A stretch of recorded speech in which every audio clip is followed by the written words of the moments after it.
And a very good afternoon to you. Tyler Peterson and Nevada Cullen with you. It's game 83 of this 96-game season.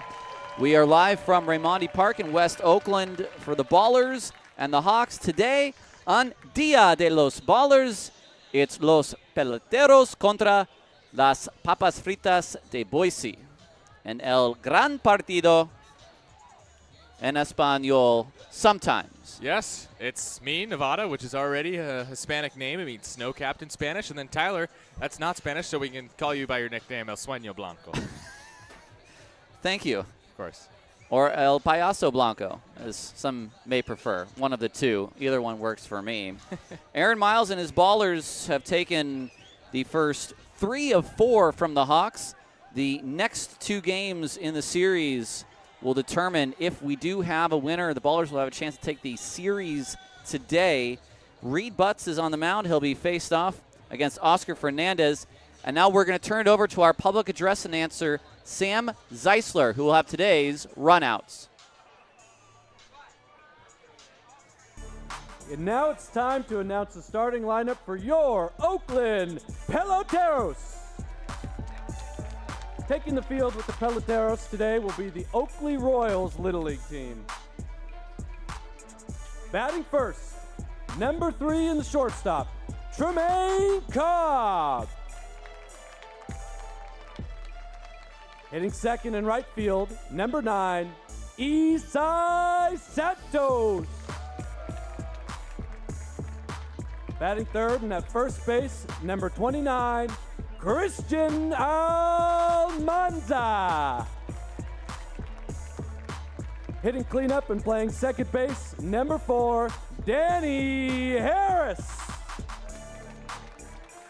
Batting fifth and playing DH tonight, number 15, Cam Buford. Hitting sixth at third base, number 13, Jake Allgaier. Batting seventh and catching tonight, number 7, Dylan Tatum. Batting eighth and in left field, number 28, Lou Helmick. Batting ninth and playing center field, number 11, Davis Druitt. On the mound for the Peloteros tonight, number 17, Reed Butts. Oakland in their Los Peloteros jersey on our second annual Dia de los Ballers, a celebration of Hispanic culture in baseball. And the Boise Hawks, who have had the Las Papas Fritas jerseys since their time with the Copa program in minor league baseball, busted out here again in the light blue tops and gray pants. We will have a gentleman bearing the stars and stripes of the American flag. And for today's singing of the national anthem, the performance of the Star Spangled Banner for the second time this season, the artist Brond, she will sing today's national anthem, I believe as well, for the second year in a row, in Spanish.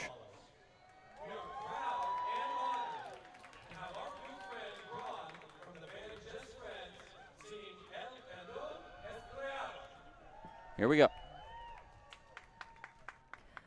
Oh, mirad, podéis ver al sutil clarear lo que erguido se alzó cuando el sol se ocultaba, franjas y estrellas, al todo luchar sobre recio baluarte gallardo ondulaba y la bomba lanzar su rojiza explosión en la noche dio a ver que ahí estaba el pendón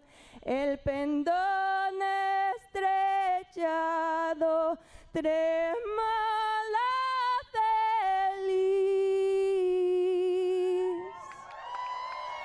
En la tierra del valor, en el libre país.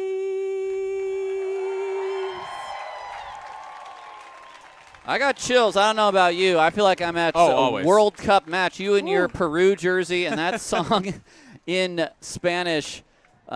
Second time this year that we've had Braun from the band Just Friends sing our national anthem, and that time in Spanish.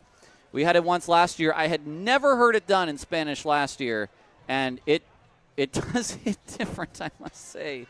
Is it bad to say it's better in Spanish? It sounds so nice. We only say that because we are such soccer fans, Yeah, and we true. love to hear the national anthems of other countries. And so it's your own country, and it's done in a way that you've never heard it before. Oh, beautiful. All right, back to business. Papas fritas contra los peloteros, and for las papas fritas today, la nueve. Oh, yes, sí. Número uno, that's Noah Marcelo in center field. Dos, Paul Myro the fourth at shortstop. Tres, Ethan Underwood, the third baseman. Cuatro, Drew Woodcock, You're the trying. DH. I know you're trying. Cinco, Max Young-Goldberg at second base. Seis, Jeremy Bagora, the first baseman. Siete, Jake Jelly, right fielder. Ocho es JC Santini, the catcher. Y nueve, Braxton Turner in left field. On the mound for the Ballers, el lanzador izquierda, Reed Butts. 14 starts for Reed Butts, 8-4 his record, a 5.65 ERA. He's allowed 91 hits and 39 walks in 73 1/3 innings. He has struck out 15 batters. When Reed is at his best, he is inducing soft contact, pitching in and out with his fastball. He has, however, allowed 13 long balls on the year. Here is Noah Marcelo. This is Reed's third attempt at a 9th win. He leads this team in victories, and the first pitch to Marcelo is down low for ball one at 4:37 p.m. Marcelo has scored a ridiculous 104 runs this year on 129 hits. He's batting .355. So the next pitch is also outside, 2-0. A rare 0 for 4 yesterday with 3 strikeouts. The next one is low, 3-0.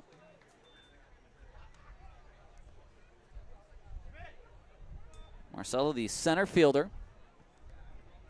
He is also on let's call it a 2-game hitless streak. 3-0 pitch, that drops in for strike one. I only said it because he pinch hit. Or no, he came in as a defensive substitution and then got one at bat and struck out in that at bat 2 days ago. The 3-1 from Butts is on the outside corner for strike two. So from 3-0 to 3-2. It's a packed house today. A block party early, and we will be close to a sellout. The 3-2 pitch is just off the plate. It's a leadoff walk for Marcelo. He didn't fire the hands once, and that last pitch from Butts, I mean, that is just off the edge. That is not a pitch that I would take, but I'm also not Noah Marcelo, who is one of the best on-base guys in the league at a .422 clip entering today. That'll bring up Paul Myro, the shortstop. Marcelo does have 46 steals, so he probably will be going soon. The first pitch to Myro is below the zone for ball one. He gets an awful big lead over at first. The left-hander Butts will certainly do his best to keep him close. And Marcelo may go on first move. Here's a 1-0 pitch. Slide step from Reed. It's in the bottom corner for strike one. It's challenged by Myro. That is an early, poor challenge for Myro. Even That's if he doesn't. way too early. That is way too early. It's confirmed a strike, and that's an early. Even if you do think it's a strike, you let that go. No, it's the count. It's the count. It's what, 2-0 versus 1-1? That doesn't really change things. It's just too early in this ball game. Reed's set. The 1-1 pitch is a breaking ball that Catches the top of the outside corner. It's now 1-2. Leadoff man Marcelo at first. Ballers in their Peloteros jerseys, their white hats, and striped white pants. The 1-2 pitch is swung on. It's popped up. Almanza over his dugout on the warning track. Looks like he has a play, and he's got it for the first out of this ballgame. That was, unfortunately for Myro, all sorts of unproductive that at bat, losing his team an early challenge and then popping out into foul ground, which means Marcelo's still at first base. That'll bring up Ethan Underwood. Underwood, this will be his 75th game. 341 the batting average. Just 4 home runs, but 55 driven in and 15 doubles. Sort of a Lou Helmick line, if you will. The first pitch, he shows bunt, pulls it back. There goes Marcelo on a delayed steal, and he is out!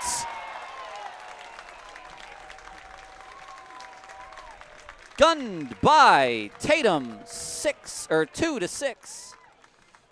Well, run on the ballers at your own risk. Dylan Tatum may not have as many runners caught stealing as Tyler Lozano this year, but Tatum's got a pretty good cannon on his right arm, too. It was a strike to Underwood. Here's the pitch. There's a strike on the outside corner. It's 0-2. And now Butts has the bases empty and a strike away from what otherwise, other than the walk, would be a clean first.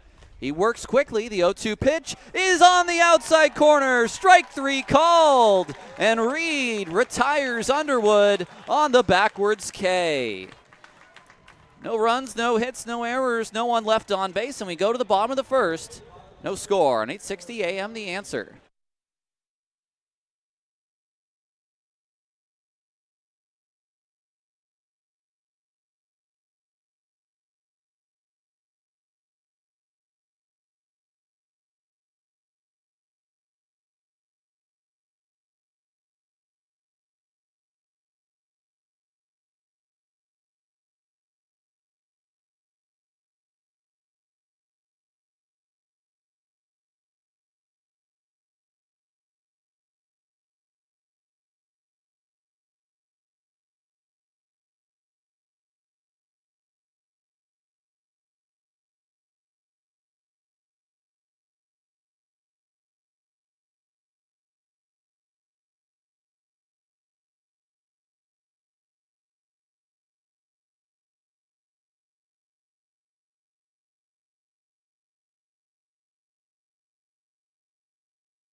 Fernandez, the starting pitcher for Las Papas Fritas today. Welcome back to Ballers Baseball on 8:60 a.m. The Answer, no score as we play into the bottom of the first.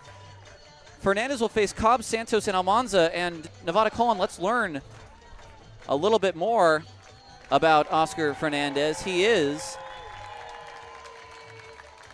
in his first start, signed on August 7th, the same day that Quinn Waterhouse was traded to Rocky Mountain.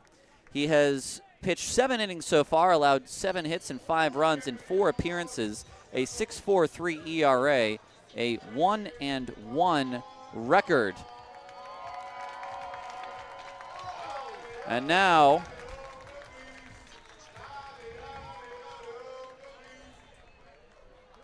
our own Jorge announcing Trey Cobb to the plates.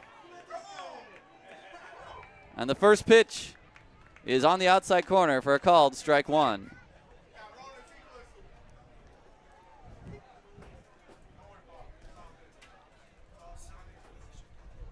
It's an 0-1 pitch to Cobb, who swings, and it's a high drive to left field. Moving back to left fielder Turner, and it is gone! A leadoff home run for Trey Cobb. Well, that didn't take long at all. Tremaine Cobb Jr., his first homer in weeks, and it's a blast to left. That pitch was near his eyeballs, and he swatted the high fastball to left field and just hit it off the top of the netting.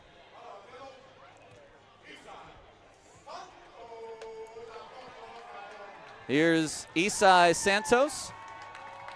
1-0 Oakland. That was fast. First pitch to Isai is down low for ball 1.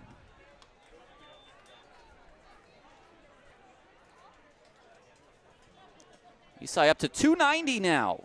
10 home runs, 43 RBI.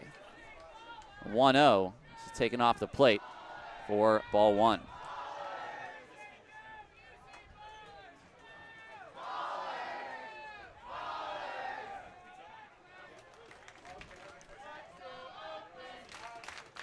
Two on its way to Santos. High and away. It's 3-0 to Santos.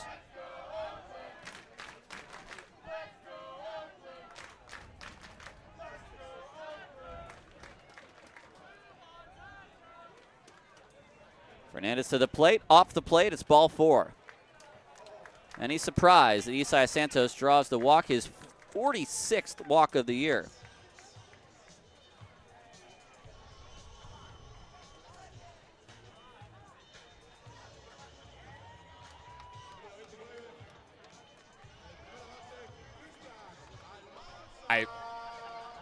Here's Almanza. 1-0 Ballers here in the bottom of the first.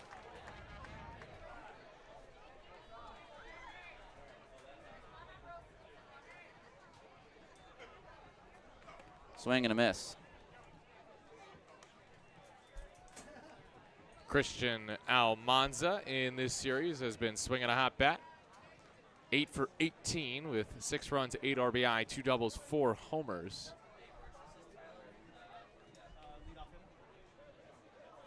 Next to Almanza. Runner goes. Almanza hits it down the line, foul. It's 0-2. Trying to work out some technical difficulties on the video side.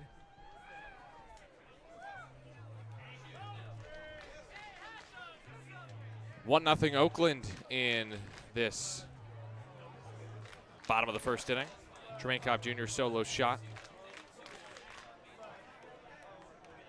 Santos was going on that 0-2 pitch. 8 on the clock.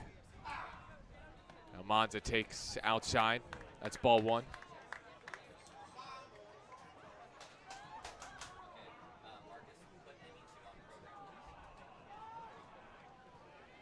Almanza, 8-game hit streak, hitting .500 in that span. Lefty batter rests the bat on the shoulder. Fernandez, the righty, sets at the belt, comes home. Santos goes again, pitches way high and outside, and Santos swipes second. That was not even close. And Santos swipes his 8th stolen base of the year. So it's 2-2 on Almanza.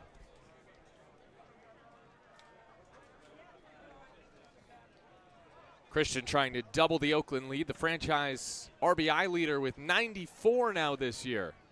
On 2-2, Fernandez delivers. Almanza's nearly drilled with the pitch inside. It's 3-2. Looked like a sinker maybe from Fernandez in. Count is full on Christian Almanza. Fernandez, right-handed pitcher, looks towards second, comes home. Almanza is walked. He was nearly hit by a pitch that was under his feet. And that'll bring up Cash Beecham. Not just Sean Persky, the pitching coach. This is Cash to try to help out his Boise pitcher after he has given up a homer and 2 walks to start his day. Not great for Oscar Fernandez. Now, it should be said, Fernandez this season, the righty, just 21 years of age, has a 6.43 ERA, 1-1 record, 4 appearances. This is his first pro start, 7 innings, 7 hits, 12 walks, 3 strikeouts. So he's really struggled with the command. His homer allowed to Cobb was his first homer allowed as a pro. He played at Wallace State as an outfielder in 2024. That's an NJCAA school in Hanceville, Alabama. So he's still working out the kinks as a pitcher. That is for sure. Defense for the Papas Fritas today. Outfield left to right, Turner, Marcelo, and Jelly. Infield first to third, Bagora, Young, Goldberg, Myro, and Underwood. Santini does the catching for the righty, Fernandez, who now faces Danny Harris. First pitch, low and outside, ball one. 1-0 Oakland, bottom of the first inning. Cobb with a solo shot, back-to-back walks. After that from Fernandez, who is shying away from the strike zone. 1-0 pitch. Harris takes a breaking ball, a generous call just off the plate, called a strike, 1-1. Didn't miss by much, though. It has been, it has to be said, a wide zone to start this game for Jason Benson. Bill Shortridge at first, Alan Walker at third. Runners are Santos and Almanza. 1-1, a fake throw to second. You can kind of tell that Fernandez was not a pitcher in college just by his mannerisms, his body language on the hill. He just kind of fake threw that ball over to second base. 1-1. Harris takes a breaking ball outside. It's 2-1. Danny Harris, 1 for 5 yesterday, 5 for 17 in the series. 102 hits this year at second on the team. 65 RBI for Danny. Still no one out. 1-0 Ballers, bottom of the first. Fernandez comes home. Harris strokes one to short. It is caught. Throw to second for the double play, not in time. And Harris just lines out. Shot the ball to short, 97 off the bat, but it was right to the shortstop.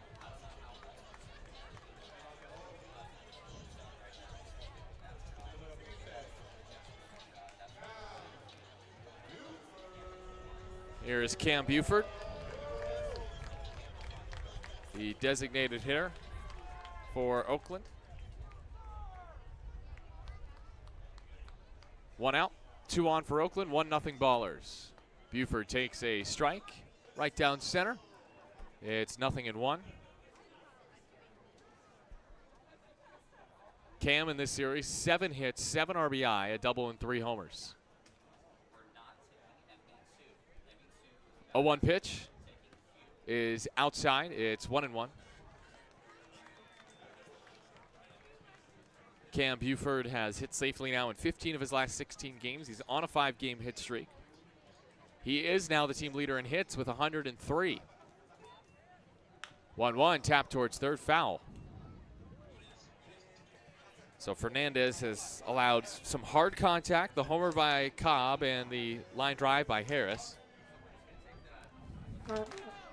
Forgot Jorge's up here.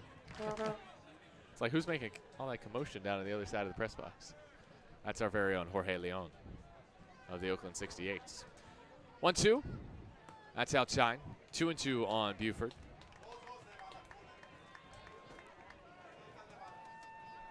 What's up, Jorge? This is, of course, Dia de los Ballers, as we not only honor Mexican heritage, but all Hispanic. No. That's Tyler. 2-2 pitch. Buford takes ball 3 outside.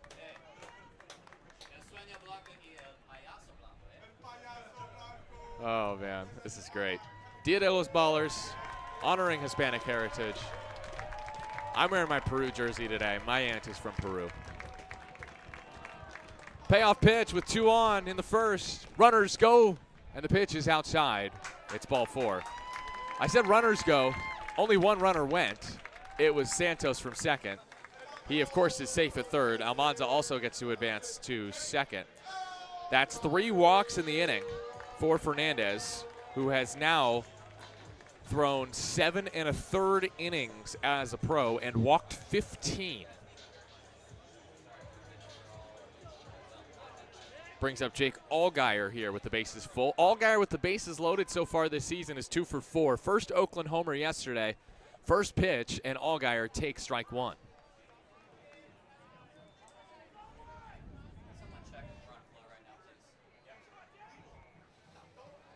Bases full of Ballers, 1-0 Oakland with 1 out in the bottom of the first inning. 3 walks have loaded him for Allgaier. 0-1, Fernandez fires. Allgaier hits it, right side, sneaks through. Santos scores. Almanza gets the wave. The throw from Jelly is to second. It's a bases loaded 2-run single for Jake Allgaier, who continues to hit well with runners in scoring position. It's his 15th hit in just 36 at-bats with runners at least at second base. And with the bases loaded, he's now 3 for 5 this year. It's 3-0 Oakland. Allgaier just took what looked to be either a slow fastball. I don't know what else it can be, just an 83-mile-an-hour fastball on the outside corner, and bounced it through the right side, the switch-hitting lefty. Brings up Dylan Tatum looking to do some damage with runners on.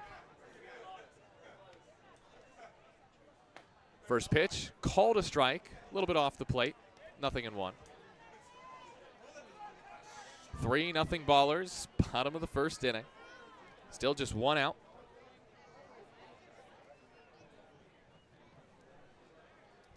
Tatum has had a lot of success against this team this year. Against Boise, 22 RBI. Fouls this one back.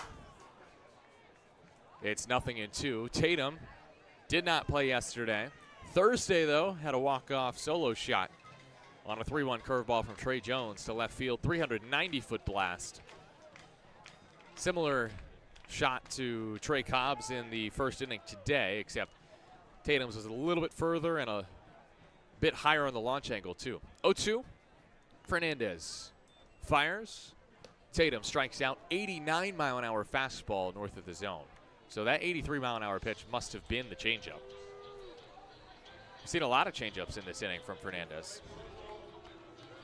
It's a strikeout for Tatum. The first strikeout for Fernandez today. 2 on, 2 outs for Lou Helmick here in the first. Glad to see we have our flow stream back up and running. Apologies to those of you who are watching on Flow. Dylan Tatum takes a called strike. Again, just missed the zone. It's 0-1. And for those that are maybe just now tuning in, it's 3-0 Oakland with 2 outs in the bottom of the first inning. A solo shot by Cobb, 3 walks in the inning, loaded the bases, and then Jake Allgaier hit a 2-run single. 0-1. Helmick takes, that's low, 1-1. And now Helmick is the team's best hitter with runners in scoring position over the course of the season, hitting .378 in this situation. Buford at second, Allgaier at first. 6 on the timer. Fernandez at the belt, looks to second, comes home. Helmick swings and pops it up foul behind home. Out of play, 1-2. Lou Helmick this season has driven in 55. His 71st game. He's hitting .318 on the year. Left-handed hitting, 6'5", product of Paderborn, Germany. 1-2. Helmick takes high and away, 2-2.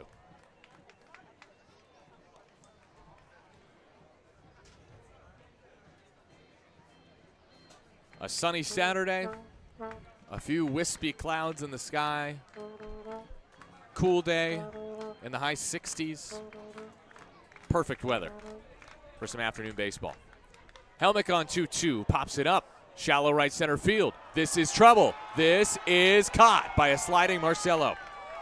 A feet first dive, and he made the catch to rob Lou Helmick of a hit.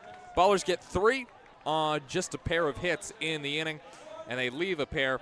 A solo shot by Tremaine Cobb Jr. and a 2-run single from Jake Allgaier makes it 3-0 Oakland as we head to the second on 860 AM. The Answer.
Three 0 Oakland here in the bottom of the second. It's now time for Nevada and I to throw out bark cars.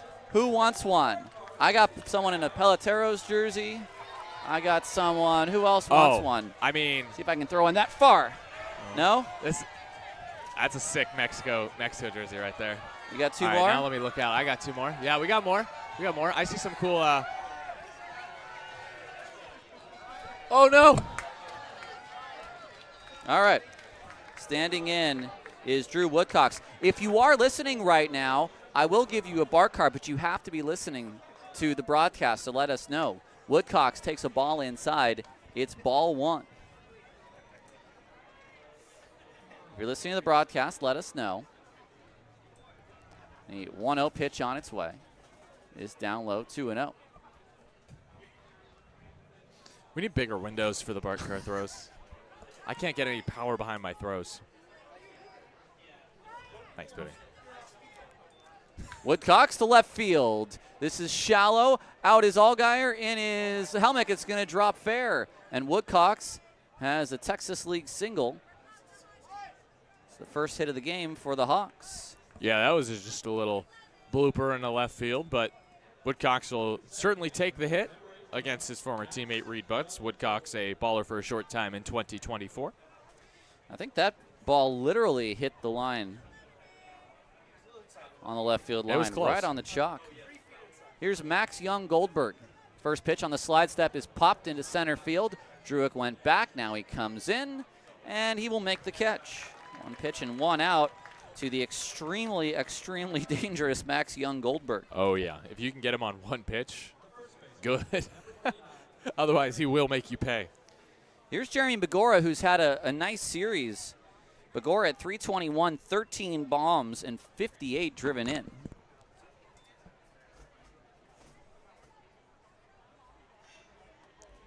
Butts to the plate, and it swung on and missed.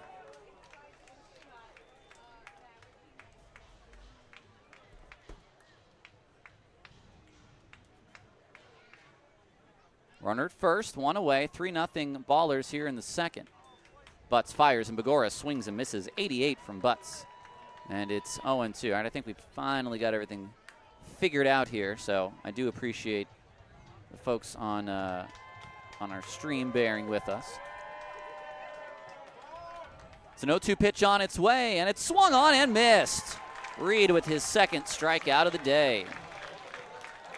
Yeah, Reed's heating up a little bit. You know, he started a little shaky with that walk, but this is a really quick turnaround. The last four hitters, yes, one is singled, but pop out and foul ground and 2 strikeouts for Reed Butts. As we said, Reed leads this team with 8 wins, and this will be his third try at getting number 9. He was an out away against Yuba as a swing and a miss by Jelly here at the high fastball. Broke that swing down. As you would like to say, Nevada, a sword. It's 0-1. You know, I don't pronounce the W. Maybe for Dia de los Ballers, we'll pronounce the W. The next pitch is hit in the air toward first base, out of play. Almanza nearing it's going to drop foul. No play. Neared the wall there and had no play. It just dropped beyond him. Well, on Dia de los Ballers, it's Espada, I believe. Yes, I believe you are right. Because there is a Jonathan Larga Espada, or at least was with Missoula this year. And Larga Espada means long sword. 3-0 Ballers. It's an 0-2 to Reed. I was going to say the start against Yuba, he was 1 out away in a game where he didn't really have his best stuff. That was almost a 9th win for Reed. The 0-2 is fouled back. It's looked pretty good, at least through the first 7 hitters here. And the reality is, he's still 3rd in the league by his lonesome with no one else in the league has 8 wins. And so he'd still be in 3rd with 9 because 2 players are tied with 10 for the lead, but still. He's in rare air. The 0-2 pitch is swung on and missed. Changeup inside to Jelly. And it's certainly looking good today for Butts, who is through 2 and allowed only 1 single. It's 3-0 Ballers. No runs, a hit, no errors. A man left on base. We'll move on to the bottom of the second. 3-0 Oakland on 860 AM, The Answer.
Bottom of the second, 3-0 Oakland. Let's dive back into the annals of history. What happened on this day in Oakland baseball history? The Ballers reached the top of the Pioneer League with win 10-4 over the Northern Colorado Owls in Windsor. You were there. It was a night in which the Ballers struck out 18 times, but they also scored 10 runs on 13 hits and beat the Owls 10-4. They moved into a tie for first in the second half standings with Boise and Yolo. Obviously, the Ballers would then go on to win the second half title. Justin Kleinsorge had his 5th straight quality start for the Ballers, 5 hits and 2 runs over 6, and struck out 8 in his 5th consecutive winning decision. And the Ballers would score 10 in the night. Carson Lambert had a spotless 9th, and that was that. Here's Davis Druitt to lead it off here in the second inning. 3-0 Oakland. The first pitch to Drew is a line drive to right field, and that'll get through for a base hit. All right, he's hot. It's official. It's official. They let him get hot. They let Davis Druitt get hot. That's now a 3-game hit streak. He's also homered in back-to-back games.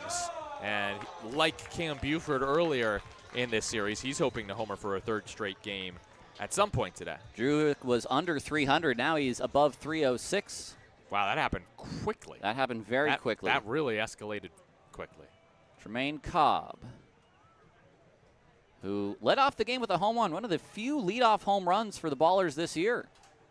Next pitch is down and in. Did Isai Santos have a leadoff home run? Yes, he did. I think that might have been the second then, Cobb's just now.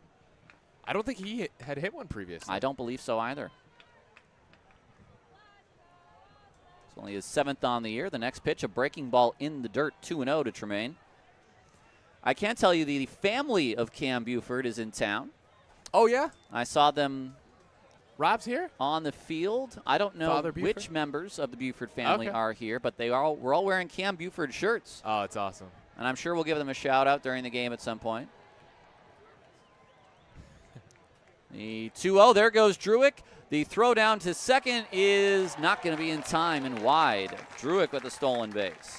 Well, they are running wild on Santini, and people have been able to this season. He's 2nd in the league with 63 stolen bases allowed, but he's also thrown out 17, which tells me not that Santini's a bad catcher in terms of his pop time. I think it's telling me Fernandez is not very good at holding runners today. Well, it puts a man in scoring position with no outs, but Cobb in a 3-0 count. The pitch, fastball at the knees at 87. Might be a 2-seam or a sinking fastball. It's got some decent run. Well, I'll tell you this much. Tremaine Cobb Jr. does not have a 2-homer game yet. 3-1 is in the dirt. Not yet is right. On 3-1, you never know. Yeah, you throw it out there and, you know, Put it out into the world, see what the baseball take a gods punt. think. Is that Chewy? Hard 90 into the Ballers bullpen from right field. I think we've got, I think we're tossing some quarters or something out there in the bullpen right now off the mound. Oh, yeah, they're messing around for sure. Here's Isai Santos. I'd love for them to think, oh, we're not going to have much to do today. Reed's on the mound. First pitch to Isai. Takes low. Santos walked, stole a base, right? Oh, yes. Okay. I forgot to write it down. And then scored in that first inning. Here in the second, he's now in a 1-1 count as he takes a fastball on the low outside corner for strike 1. Defense is playing back. Nobody's out. And 2 runners with speed on the base paths. A pretty sizable hole on the right side for Santos, I must say. The 1-1 pitch is a called strike on the inside, 1-2. You know, with where Young Goldberg was playing at second on the ball Allgaier hit, Right. if you're playing a normal second base, I think someone fields that ball. Yeah, I am with you. But with the double play depth, I think that's what allowed that ball to sneak through for all guys. Do you know what? More than anything, I think it's Bagora covering the line. Oh, yeah. 1-2, a double look from Fernandez. Now the pitch is high and into Santos, and it's 2-2. I wonder if that's because of Lou Helmick's double yesterday. Maybe Bagora thinks he could have gotten to it, pulled it down, right down the line, and Bagora missed it on the dive. I will say we are saying Santos, and we were told to say Santos, but His grandmother was one of my teacher's aides in 2nd grade, and she was Mrs. Santos. Next pitch is down low. Are you saying there's some nepotism involved in this Ballers team? Esai's grandmother got him a place on this team? Well, I'm not yeah, some money exchanged hands at some point. Right. No. There was an education given to me briefly, so That's good. played the long game there. A 3-2. Esai will watch ball 4 again. What else is new? Esai Santos with walk number 47 on the year. Hold on. That now has tied him for the team lead with Davis Druick. Santos 1 walk away from being even on strikeouts. That's good. also the 5th walk issued by Fernandez, and that has been an issue today. 44 pitches, 24 balls, 20 strikes. A single and 2 walks has set up bases loaded for Almanza. First pitch is off the plate.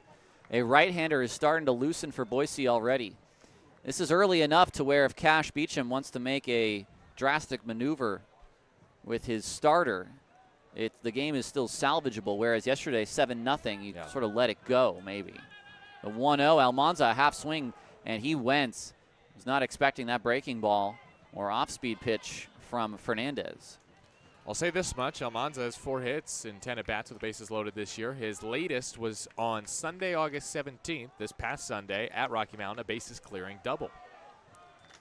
1-1 on its way. That is off the plate for ball 2. I will say there have been a lot of close misses for Fernandez. Oakland's just been very patient. There have also been some not close misses. Druick at 3rd, Cobb at 2nd, and Santos at 1st. Fernandez from the stretch. His 2-1 is low, 3-1. Well, this is quite an uncomfortable spot for a pitcher. Yeah. I would not be surprised if a run were to be walked home right here, and that was the end of the line for Fernandez. He is now set at the belt. The 3-1 pitch to Almanza. He swings and pops it up on the infield into foul territory. Making the catch is Underwood. He ties up Almanza and gets maybe the biggest out of the game as far as his start is concerned. Almanza is out on a pop-out. That's just a really good 3-1 pitch, because if you're Almanza, you're like, okay, fastball in, I'm turning the hands, I'm hitting this for a grand slam over the wall. But no, it was too far inside, and it jammed him. Now Danny, who lined out to short in his first at-bat. Yeah, he stung it too. Bases are still loaded. A ball on the ground could get Fernandez out of the inning. First pitch breaking ball waved at and missed. Chased badly that time did Harris, and it's 0-1. Danny, maybe more than anyone else, has gotten a lot of opportunities with the bases loaded. 5 for 17 this year, hitting .294 with 1 grand slam. That game against Glacier in June. Look, Danny has 102 hits on the year. I'm fine with him selling out on 0-0. Yeah. If you get the fastball, maybe a grand slam. Instead, he got a breaking ball, and he whiffed. You can have that exact same swing even one more time in this at-bat. It's an 0-1 pitch. Harris takes a pretty good-looking changeup.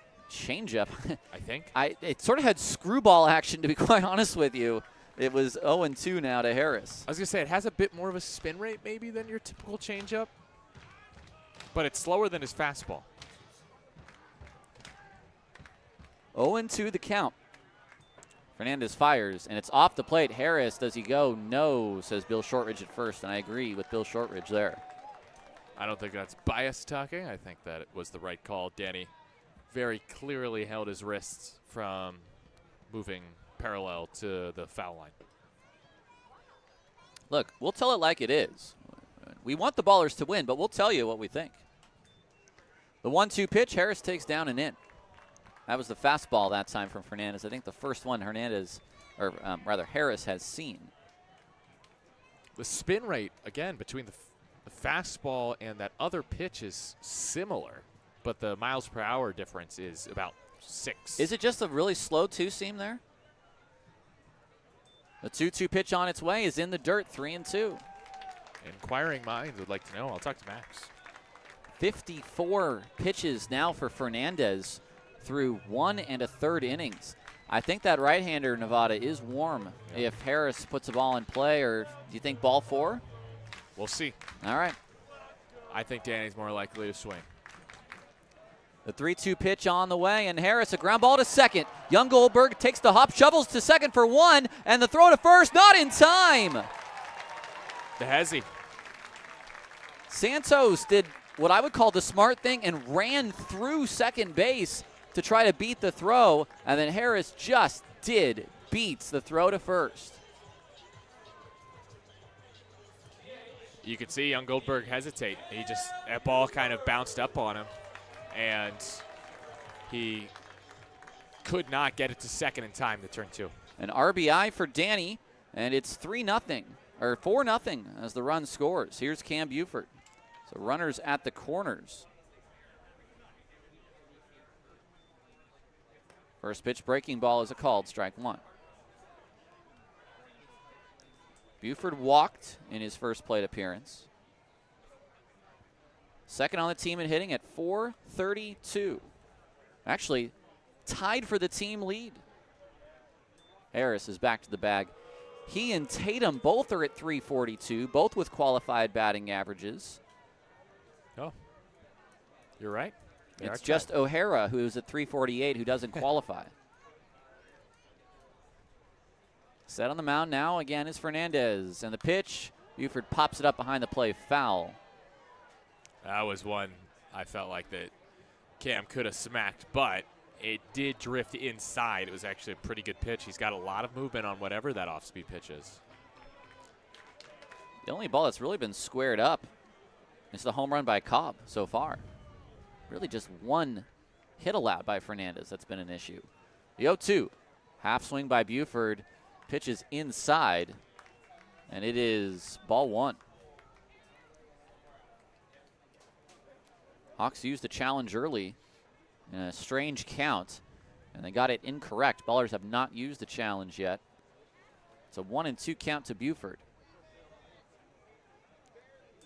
And the pitch on its way is in the dirt. Danny's dancing off first. Yeah, I could see him going here. And I could definitely see him going here. Would say be very careful that Fernandez doesn't turn, because already Danny with some hops, you don't want to get caught in the air. I've done that once. Yeah. In juniors. It was not fun to try to shift your body weight midair. 2-2 pitch, and Cam is tied up, and he swings through just like Almanza. But this time, no contact, and Buford, who may have been trying to get out of the way, strikes out. Fernandez has got to be happy with only allowing 1 run on 1 hit in that inning. Had the bases loaded for 3 straight batters and does not give up a hit, just the fielder's choice. 4-0 Oakland as we head to the top of the 3rd on 860 AM. The Answer.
Top of the 3rd, 8, 9, and 1 to face Butts, who has allowed just 1 over the minimum in the first 2 innings, which is a really nice start for Reed, because Nevada Cullen in this 4-0 game, when we look at some of the starts from Reed, it has not been the overall performance where he's had trouble. It's particularly the starts of games where Reed has got himself into trouble. He'll give up maybe 3 or 4 and then have a scoreless next 5 innings. So this is a really nice start to this game. For instance, Colorado Springs on Friday gave up a 3-run homer in the first inning, and then he settled in to only allow 3 earned runs over the rest of the game.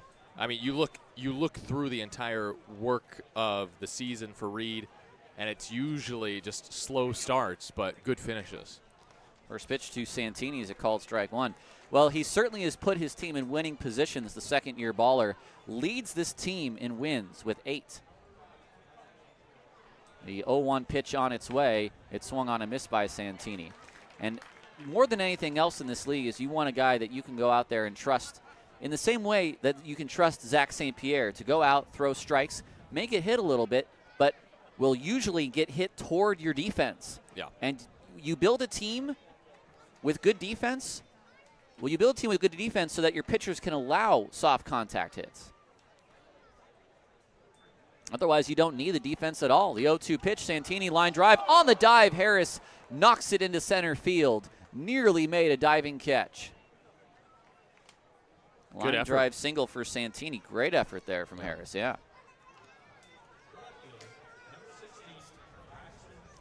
That'll bring up Braxton Turner.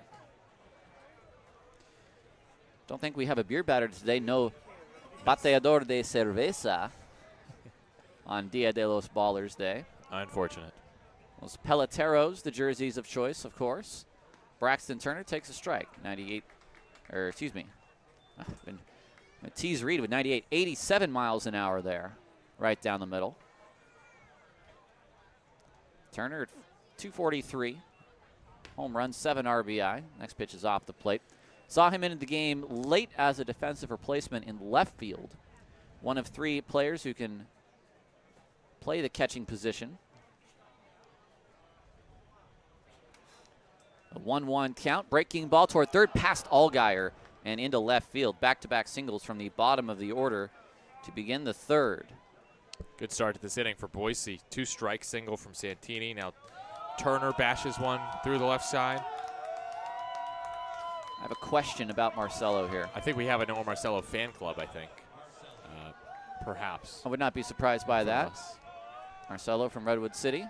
It's sort of the what we had last year with the Michael O'Hara fan club. Yes. All right, my question is maybe the same one Aaron Miles has as he brings his corners in. Marcelo, one of their best hitters, will show bunt and will pull it back for strike one. Beautiful. Nice pitch from Reed. So my question is answered, at least on pitch one. Sean Persky dishing out some signs at third. So your question was, will Marcelo bunt? That is correct. Answer, yes. Does he show this time? Answer is no, and the pitch is swung on and fouled away. That looked like the changeup from Reed there on the outside, 0-2. Marcelo walked in the first and was thrown out. Caught stealing by Dylan Tatum, 2-6.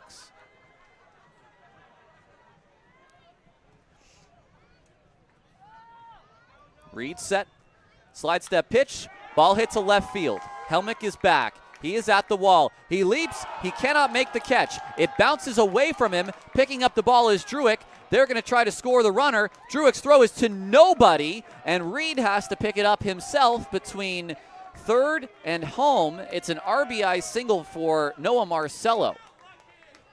I don't know how that's just a single. I think that's a poor read from Braxton Turner. Nice piece of hitting by Noah Marcelo.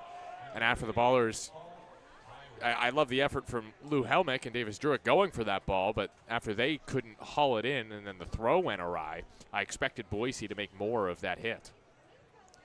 Well, as it stands, it's first and second. It's a 4-1 ball game after the long RBI single. And now Paul Myro. He shows bunt, pulls it back, and it's low. Well, you could a little double dip from Boise now. You try to put down the bunt with 2 runners on, doesn't work. You get the single, now you try it again. Might as well. A 1-0, shows bunt, puts it down the baseline. Allgaier takes it. Allgaier's throw over is in time, and a perfect bunt from Myro. The sac bunt goes 5-3. Turner to third, Marcelo to second, and that'll allow Underwood to hit with runners at second and third and 1 out. I don't believe this, but that's Myro's first successful sacrifice this year. at least sack bunt. I always question slightly sack bunts in this league, but you do certainly go with the game situation, and I think warranted for sure there. First pitch to Underwood is a line drive to center field. In is Davis Druick. He will make the catch. A knee-high catch as he fires it in. Scoring on the play is Underwood. I think Druick was trying to double up the runner at second where no one was standing, so the ball just sort of came into the infield. It's a sac fly for Underwood, and it's 4-2. Underwood gets the job done. He's been hitting the ball really well on a 13-game hit streak, and this time he just lined it to center field. It was a questionable route from Davis Druick to that baseball, but he got there in the end. Now Woodcocks, the DH, swings and misses over the breaking ball. It's 0-1. So a 2-spot for Boise here. At the end of the day, you're going to give up runs to this Boise team. It's how do you limit the damage? The 0-1 pitch to Woodcocks is swung on a miss. You do that, you throw back-to-back breaking balls and make a good hitter swing wildly twice. So I think Tatum might decide to triple dip with the Reed curveball if Woodcocks is handing out swings like that right now. The 0-2 pitch, it swung on and missed. Went right back to it. 3 strikes in a row. And we move on to the bottom of the third. Boise does score 2 runs, but the Ballers still lead 4-2 on 860 AM. The Answer.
Welcome back to Ballers Baseball here in the bottom of inning 3. Allgaier, Tatum, and Helmig to face a new pitcher in Murphy Ginger.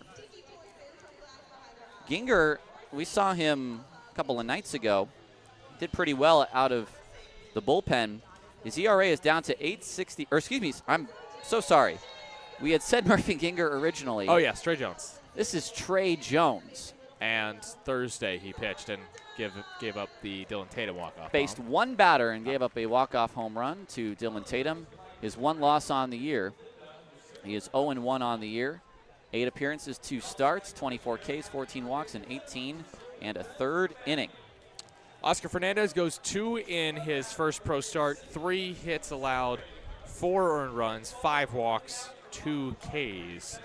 I think Boise will keep him in the pen the rest of the season, unless they drift further out of the playoff race. Then they might give him another start. I think he has some good stuff. We saw a really nice sinker, but the control was not there, and he gave up some hard contact as well. Here's Allgaier, who knocked in a man in the first inning. Or did he knock in a pair? He did knock in 2. He knocked in with 2. That I got bases loaded sinker. add another little red dot with my colored pencil then. First pitch is high and away. Not like I was running around with my hair on fire in the first inning or anything. I got to give a big hand to Marcus and Nathan, who got us back to our normally scheduled programming in our technology here, which I must admit I do not know how to use. Allgaier in a 1-1 count, leading off this third inning. Jones to the dish, and Allgaier swings and misses. It's now 1-2. Well, Jake's now plated 6 in his last 2 games. 4 RBI yesterday, 2 so far today. 7 in the series.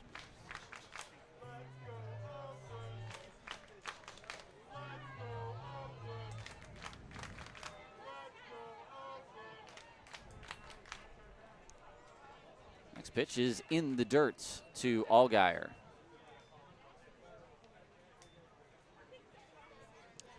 Finally has his first Oakland homer. You were waiting for it. Oh, yeah. 2-run blast last night, late. Next pitch, Allgaier flips one toward left field. This may go foul, and it drops just foul. Oh, I don't know about that. That was awfully close. Alan Walker was on it.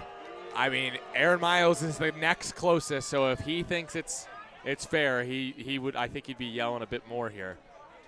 Let's see. On replay, that looks awfully good to me. Fair. That was a fair ball. Wow.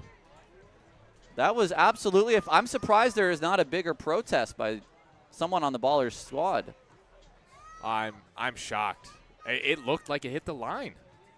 I mean, inside the line? I could see it from here. It was absolutely fair.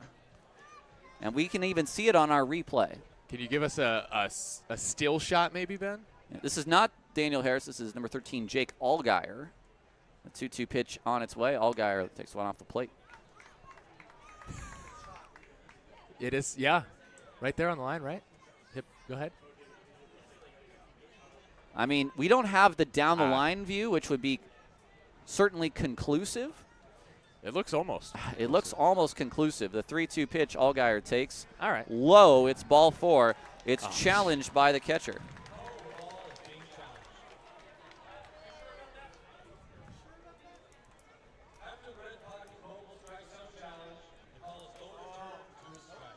Call is overturned to the strike. Ooh. And it was foul. Now we're finding out. Yeah. All right. do you have it, Ben? Wow. Well done. All right, Alan Walker, we see you. Extremely well done by Alan Walker and our own Ben Verhoek, who, I mean, that's the NBC it kind of stuff right there. That was absolutely a foul ball by inches. Here's Dylan Tatum, the catcher. Remember me? First pitch is high and in. Trey Jones, Dylan Tatum, Thursday night. 3-1 curveball. Tatum did not miss his third game-winning homer in the ninth this season. Pitch is fouled out of play. And Tatum has just owned Boise. 481 hitter against the Hawks this season. 11 RBI, 22 RBI. Sorry, 11 runs scored, 22 RBI, and 7 bombs. He's also walked 10 times against this Boise team, so he's been on base a ton. The 1-1 pitch. This is out to right field. This is deep. Moving back is Jelly, and it is gone. Adios, pelota. And deja vu all over again.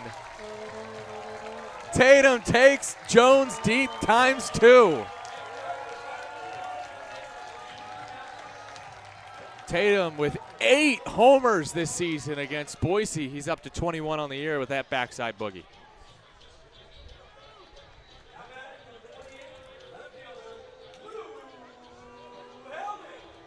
He is on some kind of form. First pitch to Helmick is taken for a strike. The other way, a long way, into the Boise bullpen. 102 off the bat. Not bad. 366 feet. All right.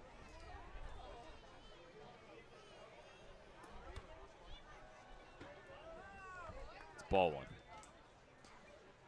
Lou Helmick. They fly out his first time to shallow center. Nice sliding catch by Marcelo then. And the 1-1 pitch from Jones. Helmick takes a strike at the bottom of the zone. 89-mile-an-hour fastball there from Jones.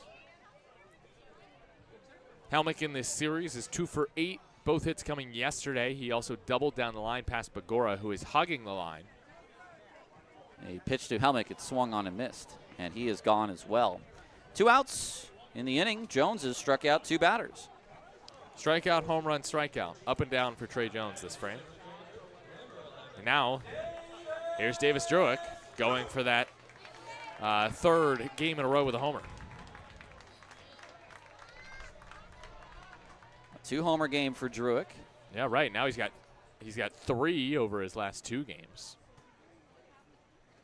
The first pitch from Jones is a breaking ball down and in. He singled in the second inning and then stole second. Is that right? Yes. I'm now second guessing some of these steals, but no, that's correct. 2 steals already for Oakland. The 1-0 pitch, Druick takes a breaking ball high and away. I like the call from the Hawks. Fernandez just didn't seem to really have it today, and so bringing in Jones here to try to bridge the gap and keep them in the ballgame, I think, is a good call. The 2-0 is in the dirt, 3-0. Especially they're bringing in a pitcher who has given them length. He has 2 starts this season. He's an interesting case where he didn't make the opening day roster out of spring training, waived by Boise on May 19th, but rejoined the team in the second half, signed on July 15th. That'll happen sometimes. It happened with Tyler Best. Yep. The 3-0 pitch to Druick. He will take a fastball on the outside corner for strike 1. So he could be the 26th man for all we know. No, sorry. He cannot. Well, Unless they took him in the tryout draft. they would have had to take him in the tryout draft. Which is not If he didn't possible. start the year, he could be that guy. The next pitch is down and in for ball 4. And Druick walks on 5 pitches. Sorry, Isai. You had it, and now Druick right back in front with that walk. Oh, that war. It's not quite Martinez and Matthews. but It's always a fun, meaningless award to hand out who has the most walks. by the way, do you know who has the most walks in the league right now and also the most strikeouts? I do not. Evan Scavato leads the league in both walks and strikeouts. He's having a good year. First pitch is a fastball at the top of the zone. No, ball 1, too high. I think it's something like 97 strikeouts and 67 walks. And that's hard to do. I think he's also got like 18 homers. Next pitch to Cobb is a breaking ball. Strike at the bottom of the zone. It's 1-1. Scavato with, 69 walks, 93 strikeouts. Wow. That's tough because you're both taking pitches and swinging and missing at them. And 19 bombs and 16 doubles. Slugging .603. 1-1 is a ground ball towards short. Myro takes it on the 4th. Hop goes to second for 1, and that's all they need. The fielder's choice. Cobb grounds into the outs, 6-4 at second base.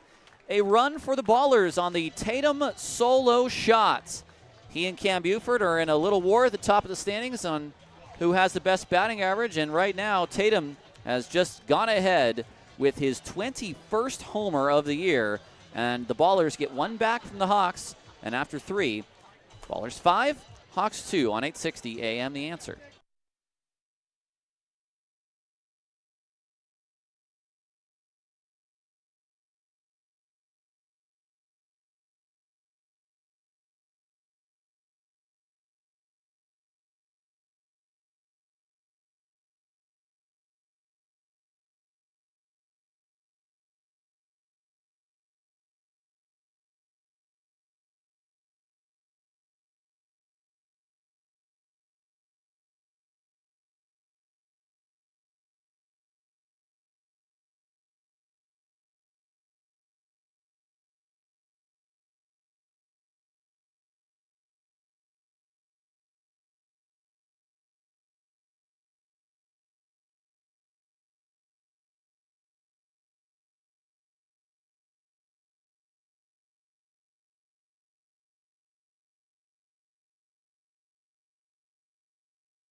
Your line score through 3 innings, it's 2 runs on 4 hits, no errors for the Boise Hawks. 5 runs, 4 hits, and no errors for the Oakland Ballers. Heading to the top of the 4th, Reed Butts back on the mound, Nevada Cullen back on the mic. Gracias, el sueño blanco. Y soy Nevada Cullen. And here on Dia de los Ballers, the Ballers are leading by 3. It's 5-2 Oakland. Young Goldberg, Begora, and Jelly due up here in the top of the 4th. Why not a little wide world of baseball as young Goldberg stands in from the left side against the lefty Butts. First pitch of the inning is low and away. It's 1-0. We'll again steal a Wide World of Baseball segment that we did in Boise because I want to talk about Boise with Tyler here on this Saturday afternoon. Pitch high, 2-0. So let's head to Idaho, the Potato State, the Gem State. Boise, Idaho. It's the home of the Boise Hawks. And the Boise Hawks, before they were in the Pioneer League, there's ball 3 low, 3-0. Before they were an unaffiliated Pioneer League team, they were affiliated with Colorado, Chicago, the Cubs, that is, and the Los Angeles Angels. 3-0 is a strike, 3-1. In the Northwest League. Ah, okay. They got the Boots. And so the Angels was from 90 to 2000, the Cubs from 01 to 14, and 15 to 20 for Colorado. 3-1, broken bat, flare towards second. Cobb on one hop, fires to first in time for out number 1. 3-1 pitch, and still, Butts broke a bat. Well, I know who I want pitching to Max Young Goldberg right now. Yeah. And that's Reed Butts. That is a very broken bat. And I mean, when you break a guy's bat, that's almost better than striking him out. Oh, yeah. Well, who's it? Gabe Tanner has earned the nickname, at least from Guy Slowinski, Splinters, I think, at least according to a drawing I saw from Guy, because Gabe Tanner's known for breaking a few bats. Splinters are right now what are dressing this field. Yeah. It looks like Dylan Tatum's handed a couple shards of wood to one of our ball boys, Jack. One out for Jeremy Bagora. First pitch swinging, fouls it off to the right. It is 5-2 ballers here in the top of the 4th inning. So talking about Boise on the Wide World of Baseball. Do you know some former players who played with the Boise Hawks? I think I do. Okay, let's see who you can name.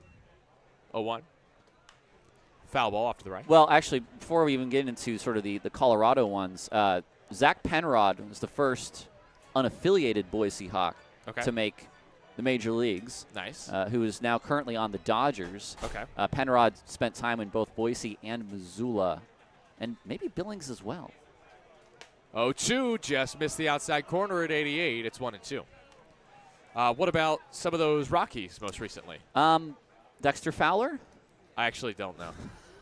There's only one. There's only 2 I know that were Rockies. Well, was it Nolan Arenado? No, not to my knowledge. Foul ball.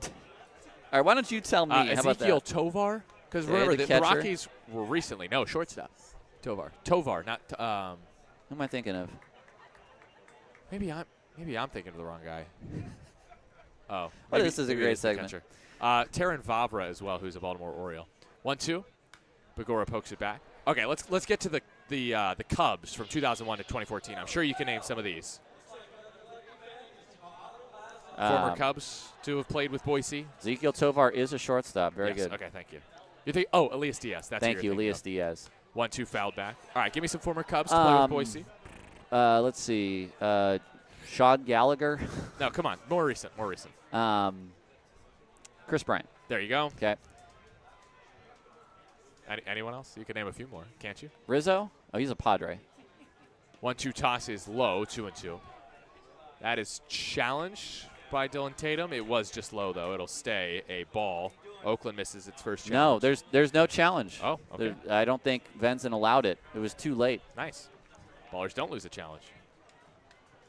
8th pitch of the at-bat is swung on and missed. Change up. Butts gets his 5th K.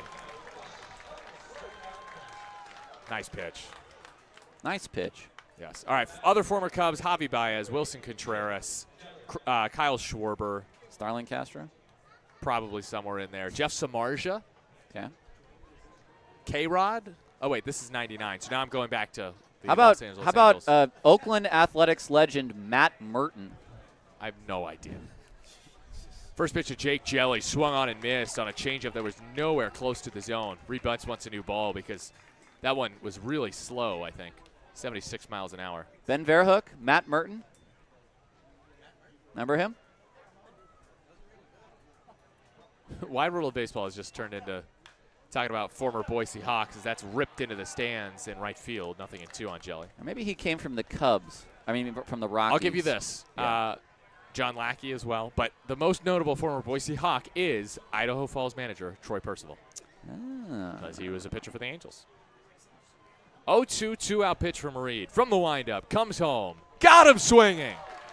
Back-to-back change-ups for back-to-back strikeouts for Reed Butts, who's up to 6 Ks through 4. Oakland 5, Boise 2, heading to the home fourth on 860 AM The Answer.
Bottom of the fourth, Ballers lead 5-2. Trey Jones still on the hill. I'm Nevada Cohen with Tyler Peterson.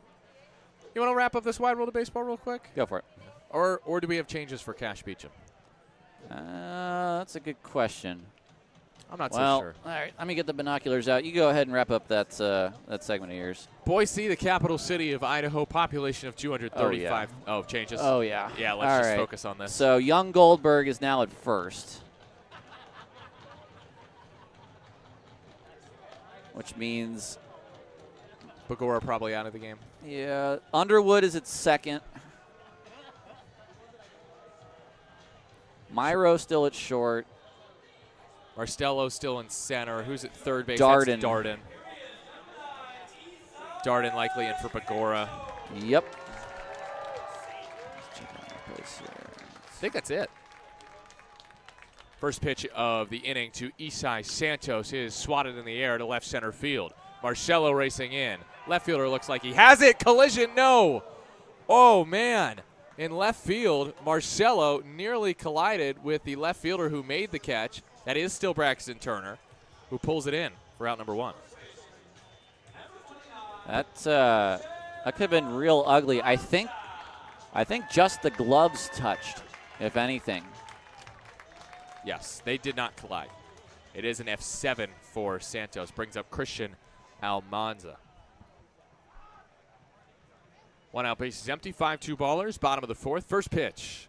Almanza takes way outside 1-0. All right, so not as many changes as we feared. Again, the new first baseman is Young Goldberg. The new second baseman is Underwood. And Darden's into the game at third. Bagora out of the game. Almanza takes low. It's 2-0. Almanza so far.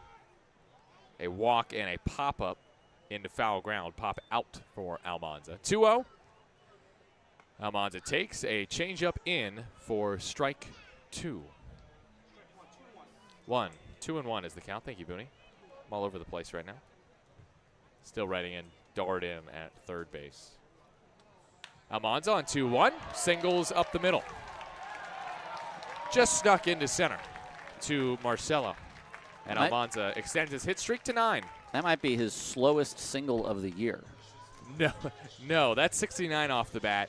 I specifically remember a check swing the other day that was about 42 miles an hour off the bat. This is true. Was this the first game of the series that I'm recollecting? Oh, down the line, yes. It sort of towed the line. 42. Nailed it. First game of the series Tuesday. That was his slowest single of the season. This was a close second. Here is Danny Harris. 5-2 Ballers. First pitch, swatted foul of first. If I need to know information on slow singles or worst umpires, I'll go to Nevada. Let me tell you about, hold on. I know the name. I remember the name. I don't remember the name. I have to scroll all the way back in my book. I believe the name was Hansen. Ryan Hansen. 17 missed calls. Not Ryan Hansen, that's for sure. Or maybe he had a 0-1 is just off the plate, called a ball. Actually, it was technically a strike, 1-1. He had a face for umpire. No, a face for TV.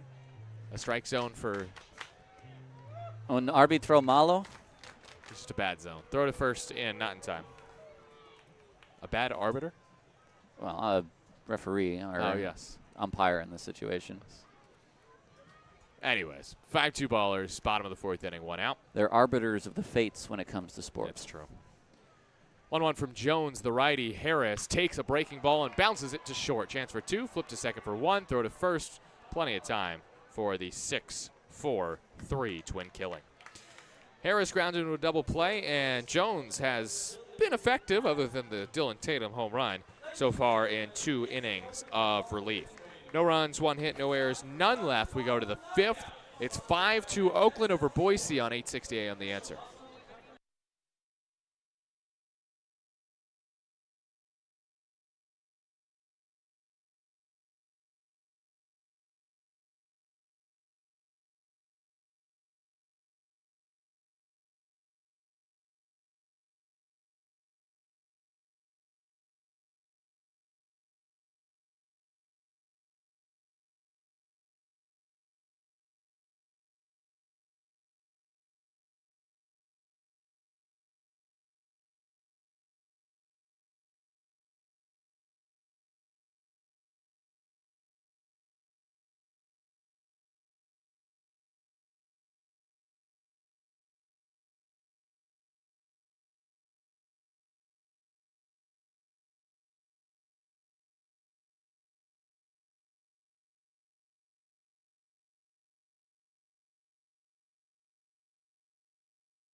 Start of the 5th. It's 5-2 Oakland on Dia de los Ballers on this Saturday afternoon in West Oakland. I'm Nevada Cullen. That's Tyler Peterson. Tyler, do we have a question ready for today? Think on it. Let me think on it. Think on it. It would be time for question on the answer if we could think of something. I do have a comment on YouTube from Jeff and Nancy Butts. I'm assuming this is Jeff saying Matt Merton went on to finish his career in Japan, had a great career there. I will say this. I say I don't like Matt Merton because we traded Carlos Gonzalez to the Rockies. And Matt Merton was, I believe, one of the people that came back. Sorry, Matt. Reed Butts still on the hill. Actually, fires in a strike outside I'm corner. sorry. No, I think Matt Merton came in the Harden trade. So is that a better trade? Well, no, I'll get it. Is that you. Rich Harden? 0-1, wave and a miss. There's the breaking ball from Reed. He is on it today. Get this, Tyler. Reed has thrown 57 pitches, 43 strikes. Wow. He's been accurate as can be. Yep, Matt Merton was the centerpiece of the Rich Harden trade, which also sent Chad Godin to the Chicago Cubs. 4 players, Ben, we got back for Harden. Name them. 0-2 outside. Matt Merton. E-Pat was in that trade. Eric Patterson. 1-2. Butts, winds, deals. Pop up, out of play. Sean Gallagher, who I've already mentioned in this broadcast once. And the throw-in catcher, Josh Donaldson. 1-2. Outside. Wait, it's about to come full circle. Josh Donaldson, the former Boise Hawk. Very good. There you go. Josh Donaldson, who the first time he came up had a batting average higher than his on-base percentage. 2-2 toss from Reed. Just misses with a breaking ball. Does it save it knowing we got Nolan and Laurie and Magnuson in the next trade along? All right, TP, time to refocus. Time to think of a question. Let's come on. Spanish soccer, Spanish food, Spanish. There's got to be something there. It's Dia de los Ballers. Payoff pitch is fouled back. Sorry, I reverted to 8th grade, Tyler, when all I did was look at box scores and obsess over my A's. Favorite Hispanic baseball players, maybe. Another payoff. Butts comes home. That ball is driven. Right field. Santos coasts to it in right center. Pulls it in. 1 down. Reed Butts has retired 1, 2, 3, 7 in a row. So far, so good for Reed Butts. 5-2 Oakland leads. Top of the 5th, 1 out, bases empty. Still no questions from Tyler Peterson? I wish I had something on the theme. I gave you a few. I know. Why don't you take it from here? Okay. First pitch, foul back from Turner, 0-1. We've already done alternate jerseys. That could have been another one because the Ballers are wearing their Los Peloteros jerseys. The dark green. Boise going with the Papas Fritas, the light blue. Turner a single his first time against Butts. Righty hitter against the lefty Butts. 5 on the timer. Butts comes home. And a wave and a miss. The fastball at 87. When I was in Idaho Falls, they came out with the first ever female alternate identity, which was Las Madres. I still have the hat for it. The mothers. The mothers, the women, the sort of celebrates. The women, yes. Female. Wait, no. Madres is mothers. Madres is mothers, yes, but it was sort of a more broad term when they came out with it. Yes. 0-2 Butts hunting strikeout number 7. Deals outside. Las Mujeres would be Yes, women. the women. And then very quickly after, Rocky Mountain Vibes, who were also an Elmore Sports Group at the time, came out with Las Lloronas de Montaña Rocosa. It's a good look. 1-2 pitch, bottom of the zone, strike 3 called. Fastball, Reed Butts grabs the very bottom of the strike zone to strike out Turner, his 7th K. And Turner had a little bit extra as well to say to the home plate umpire. And Jason Venson took his mask off, which is always the final sort of warning you get. It's the universal sign for I should shut up right now. Otherwise, I'm wrong. Here's Noah Marcello. Righty batter takes outside 1-0. Well, I'm going to wait for one more out here, but I've had something I've wanted to say, I think, for now 2 innings. Okay. And you want to say it in bottom of the 5th? No, I'll say it if Reed walks off this mound here very shortly. I'll lay out for you after he does. 1-1 now after a swing and a miss from Marcello. We'll get a question and answer going bottom 5 for you. Caleb Franzen warming up in the Ballers bullpen. Okay. 1-1 toss. Butts. This is outside. 2-1. He's just loosely throwing. Not getting ready with any real aggression out there. I'm guessing it's if Reed runs into trouble here in the top of the 5th. 2-1. Marcello takes ball 3, low, 3-1. Marcello so far today has not been retired. A walk and an RBI single, upping his hit total to 130. That's 3rd in the league. His RBI total to 69. 3-1. Tried to, that's challenged by both Reed Butts and Dylan Tatum. It looked like it was on the outside corner. It was close. And it's over. Turn to a strike. It's 3-2. And Marcel's got to put the gloves back on. He's got to put the guard back on. He's got to pick up the bat again. So Oakland 1 for 1 in challenges today. Yep. Reed Butts has retired 8 in a row. Can he complete 5 with 9 straight Hawks retired? Reed, who gave up 6 earned runs in 6 innings on the 25th of June against Boise, has been even better today. Payoff pitch is next. Marcello waggles the bat. The righty hits it towards short. Cobb over, spears it, throws, got him. Gabe Tanner's got some company for that 3rd playoff spot. Reed Butts proving why he should be one of the 3 Oakland starters in that first playoff series with 5 innings of 2-run ball today in West Oakland. It's the Ballers 5, it's the Hawks 2 as we head to the home 5th on 860 AM The Answer.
It's the home fifth. It is time for the question on the answer asked by me today. As the Ballers lead 5-2, I'm Nevada Cullen, that's Tyler Peterson. And here on Dia de los Peloteros, I want to know what's your favorite style of dance. Bonus points if it is a Spanish style of dance. It could be anything from waltz to merengue. And don't forget, we have been keeping points all season long if you want to hit that leaderboard for question on the answer. Right, best answers have been getting points. Little do you all know. The Excel spreadsheet is now 1,000 cells long, but we've kept track of every answer. First pitch of the inning from Trey Jones to Cam Buford is low, 1-0. Everything you've ever said to me, I remember. So, do you want to start, Tyler? Do you have a favorite style of dance right off the bat? I'm just lucky if the word after it for me is good. It's inside for a strike, 1-1. Good dancing. Yeah. I suppose if any Spanish cultural type of dance, la bachata is Bachata. Oh, C. 1-1. available. That's high, 2-1. That's my salsa and bachata are my two favorites to dance. I love dancing salsa. I think bachata is actually maybe even a little bit above salsa for me. 2-1. Buford cuts and misses. Will any of those get busted out? For the Tyler Peterson dance recaps? The Tyler Peterson dance recaps, or the first or many other dances at the wedding? Oh, yes. Not the first dance. 2-2. Buford bounces it right side. A few hops for young Goldberg, who takes it himself for out number 1. I can tell you that there will be, spoiler alert for you because you don't care, it will be a surprise for everyone else, a little bit of swing dancing in the first dance for Hallie and I. Swing? What is that? Slow like? swing dance. You don't know what swing dancing is? I guess not. It's very. Let me just look up the definition for you. Swing dancing. That's sort of like music from Greece.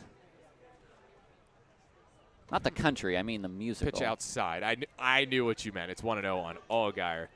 Swing dancing. It's or a is that category like of swing your social partner? dances that developed with the swing style of jazz music in the 20s to 40s.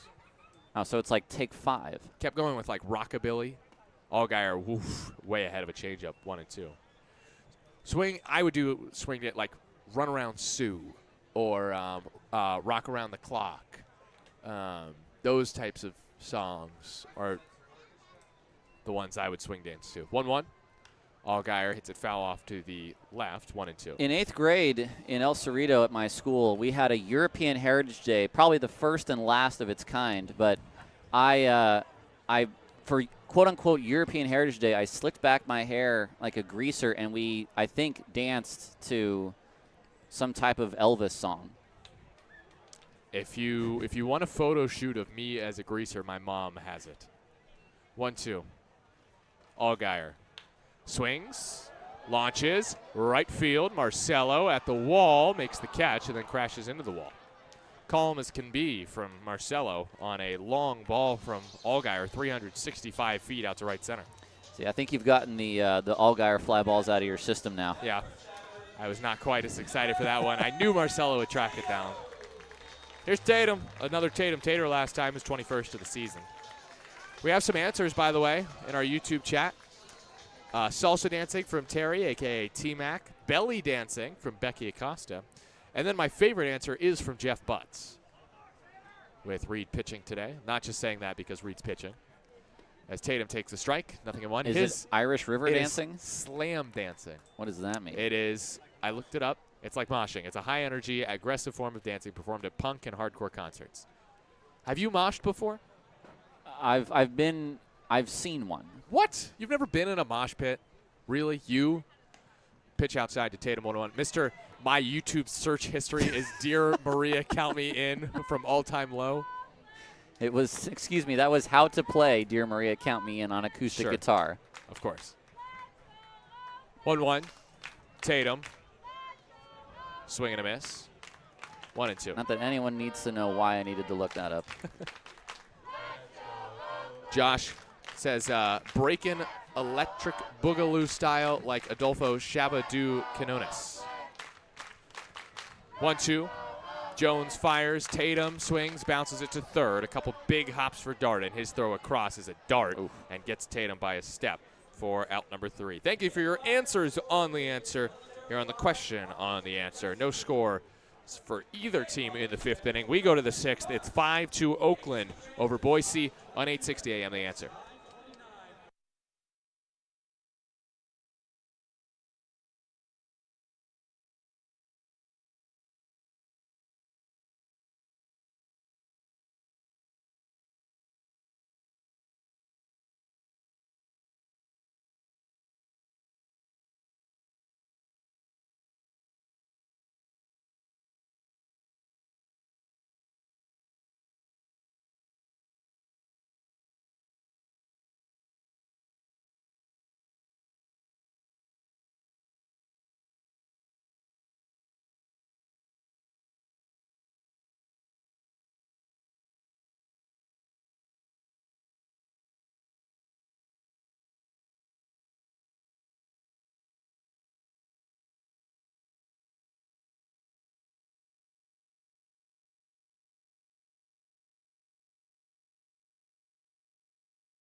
We have a pitching change here in the top of the 6th inning. Reed Butts is done after 5. He is eligible for the win today. And Luke Short will have his piggyback. 5 innings, 4 hits, 2 earned runs. Sorry, I'm stealing your job here, Tyler. 1 walk, 7 Ks for Butts on 73 pitches. He was dominant today. And Luke Short is making his first appearance out of the bullpen this season. 4.14 ERA, 6-1 record. 54 and a third innings, 55 hits, 21 walks, 66 strikeouts for the 22-year-old lefty who went 2 2/3, 2 hits, 1 earned run, a walk, and 5 strikeouts on Tuesday in the 6-2 win against Boise. So what this is number one, Short's coming back from injury. You're still working him out. He only threw about 40 pitches on Tuesday, but you are trying to line him up now to where he and Milliken will be pitching back-to-back going to the final week of the season. Yes. First pitch from Short is popped up. That's a good start. Almanza in fair territory. Danny Harris calls him off, makes the two-handed squeeze on pitch number 1. But how about Reed Butts today, Tyler? I mean, this was the best we've seen from Reed in, well, certainly in the month of August. Well, for Reed, we were talking about what was the issue per se, if anything, the last couple of starts. It was the slow starts. He came right out today. The pop out, the toss stealing, the strikeout. The strikeout pitch was working today for Reed. That changeup was devastating today, and he has definitely made a case for himself, as he has done all season. But, of course, I think recent memory is always a little bit biased for anyone. If he can get in form here in the last couple starts, he is going to make a very strong case that he should be pitching in the playoffs as a starter right behind Noah Milliken. First pitch was a ball. Second was a strike to Ethan Underwood, who was 0 for 1 with a sac fly and a strikeout today. Next in this lefty-lefty battle is popped up to the left, 1-2. It's interesting now, Tyler, we've talked a lot about that third rotation spot. Really, every start now for Reed Butts, for Zach St. Pierre, for Dylan Delvecchio, and for Gabe Tanner. As that curls in, strike 3 called. Shorty throws him a chair with that breaking ball. Underwood is down looking, 2 away. Well, I'll say this. Someone said to me, why bother with these last couple of games? How do guys stay locked in if they don't mean anything? This is what they mean. You're playing for a job on your own team right now. Yeah. Who's going to be a starter in the playoffs? Right. It's each start for these guys is an audition for the postseason to say, hey, I've still got it. I'm the guy you want to give the ball to. As Woodcox hammers one right field, Santos at the wall and makes the catch on the track. Oh, and that does it.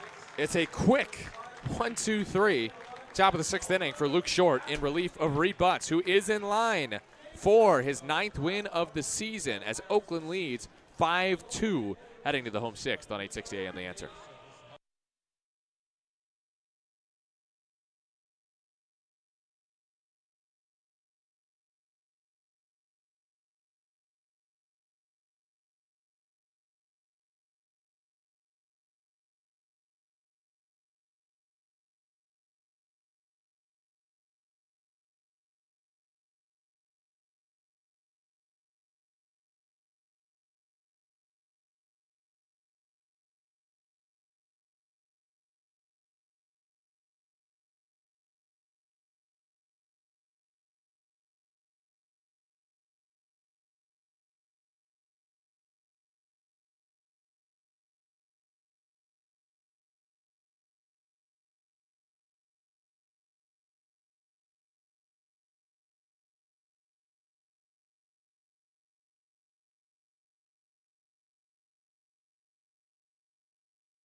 It is the bottom of the 6th inning. It is 5-2 Oakland. It is still Trey Jones on the hill for Boise. He has thrown 3 innings of 1-run ball in relief of Oscar Fernandez.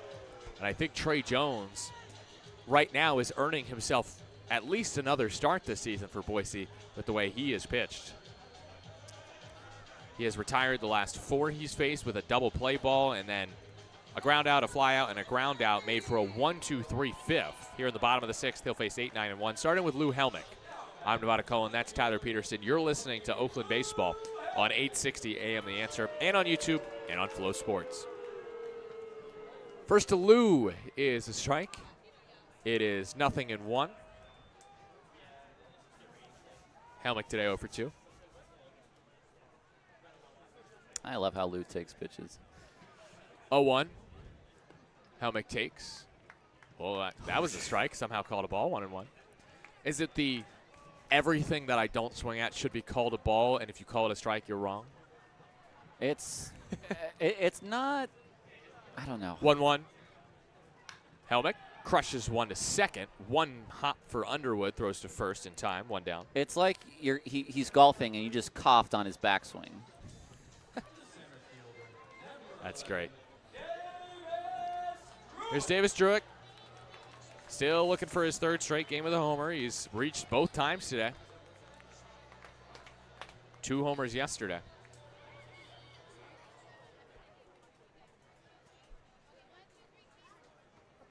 First pitch in this at-bat to the left-handed hitting Druick.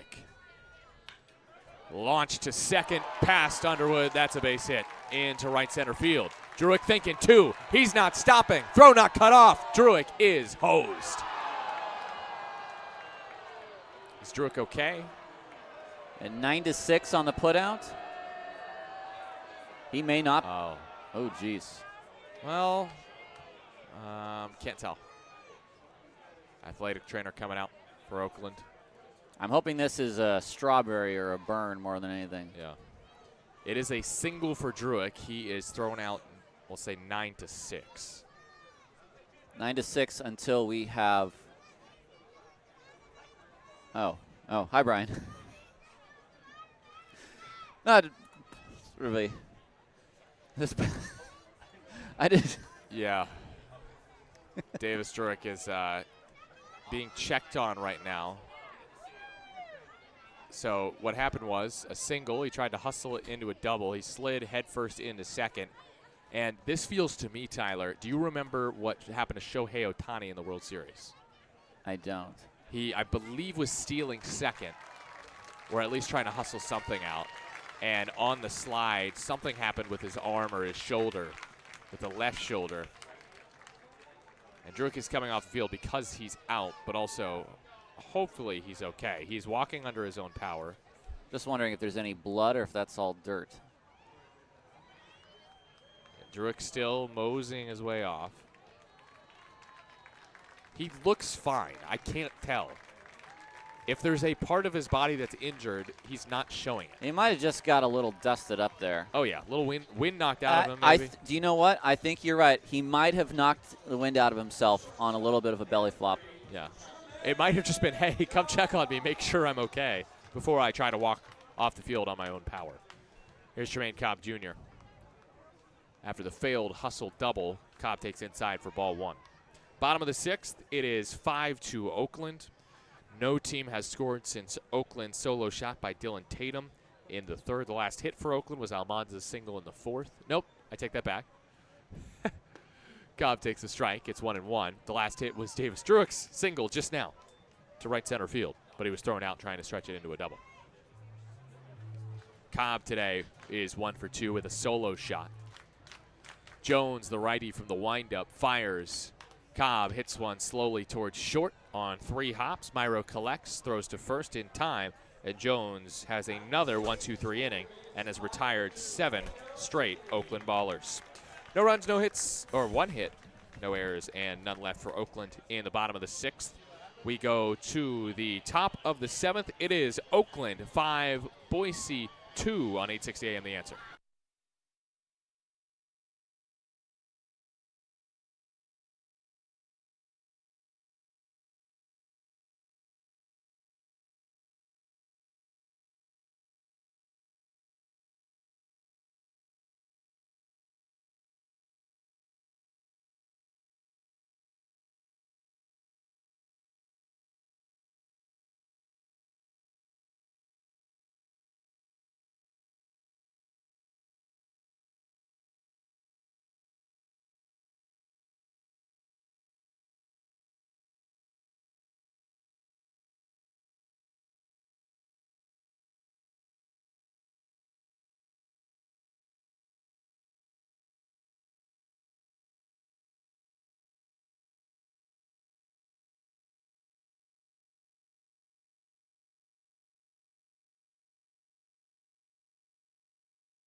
Start of 7 from Raimondi Park in West Oakland. It's the Ballers 5 and the Hawks 2. Oakland looks to seal the series with a win today. They have won the last 2 and won game 1 of the series against Boise after dropping game 2. They've won 2 in a row. They're looking for another quick little 3-game win streak with Luke Short on the hill in relief of Reed Butts. Short likely on a pitch count. Only threw 7 pitches to get 3 outs in the top of the 6th inning. Short faces Max Young-Goldberg here. Left-handed hitter is 0 for 2 today and is 5 for 19 in the series. Lefty-lefty battle. First pitch from Short. From the windup, he fires, and Young-Goldberg breaks the bat again. Rolls it to third. Allgaier charges, throws on the run. Not in time. Infield hit for Young-Goldberg. That broken bat made it a very tough play for Allgaier. The exit velo of 35 miles an hour meant it was a swinging bunt. As the bat boy is on the field to collect the lumber. I believe that's one of Jorge Leon's sons. I'm not 100% sure, member of the Oakland 68s. I had heard that might be the case. Here's Taylor Darden hitting in the place of Jeremy Bagora. Bagora in this game was 0 for 2 with 2 strikeouts. First pitch. Drops in, strike 1. 88-mile-an-hour fastball from Shorty. It's 0-1. Darden, just 1 for 9 in the series. And he takes another strike, 0-2. There was the changeup from Short. It was placed nicely, high and inside, and he's quickly ahead of Darden. I wouldn't be surprised if there were another changeup here below the zone from Shorty. Runner at first is Young-Goldberg. Top of the 7th, 5-2 Oakland. Nobody out. 0-2 Short comes home. There's a pop-up. Short right field. Santos on and makes the sliding catch. One away. Nice play from Isai, who the Ballers coaching staff raves about in terms of his defensive ability in right field. He can really cover ground, and he showed it there. That looked like it was destined to drop in for a hit for Darden. Instead, Santos, with a feet-first slide, makes a nice catch for out number 1. Next, Jake Jelly, who's been a thorn in Oakland's side this season. First pitch to the right-handed hitter from the lefty, Short, is clubbed in the air. Right center field. Bugs, the new center fielder, back at the wall, just shy of the track, actually, makes the catch. 2 away. So there's a defensive change, which I should have noticed. As Druick is out of this game, Bugs takes his place. That is a sensible change. You know what?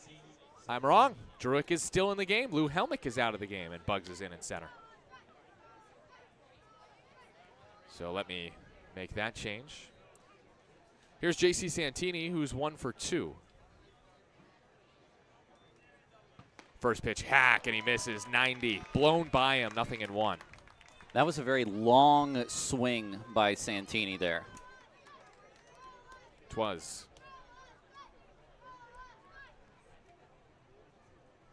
0-1 the count. Santini, right-handed batter. Cuts and misses again. Another lengthy hack. 0-2. This Ballers pitching staff today has come to play. The lefties, Short and Butts before him, have combined to hold the Hawks for 2 runs on 5 hits. Young-Goldberg at first after his single. Time is called by Santini, and he steps back in from the right side. 2 outs in the frame. Ballers up 3. Short on 0-2. Fires. Got him swinging. 91 north of the zone. 3 pitches, 3 strikes to get Santini chasing the cheese. Short, 2 innings of relief, just 1 hit allowed, and no runs. And with his pitch count, I would not be shocked if he returned for the top of the 8th inning. For now, it's time to stretch. It's 5-2 Oakland over Boise on 860 AM The Answer.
Bottom of the 7th. Is this the 5-2 salsa Oakland. or the bachata? I think it's bachata. I don't know. Who's Elias, what do we got here? Salsa or bachata? Bachata. Yeah, we had it, Tyler. Hey. 2, 1, 2, 1, 2. We're just dancing in the press box. Ballers up 5-2 here on Dia de los Ballers. It's cinco y las papas fritas dos. So Ballers cinco or peloteros. I'm missing it. It's 5-2 Oakland. Bottom of the 7th inning. 2, 3, and 4 due up for Oakland. I'll stick to my first language. Santos 2 walks today. 4 on the timer. Nope. Here we go. First pitch. Santos takes outside. It's 1-0. Oakland has not scored since the 3rd. The same can be true of both teams there. Trey Jones still on the hill. The righty fires. Santos takes a strike. Outside corner. 1-1. Action in the pen for Oakland. It is Malik Binns, all 6'7" of him, getting loose. Santos waves and misses, hoping for a quadrangular right there. Huh? Spanish term for a home run? Quadrangular. Never heard that one? How about I'll have to- home run? I'll have to ask. Home run. Home run, I know. Home run. Home run. Yeah, home run. Home run. I asked Jorge. 1-2. Santos takes outside. 2-2.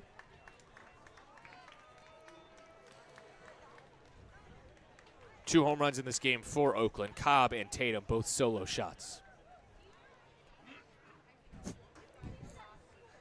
2-2 toss. Santos. Foul into the screen. What did I do?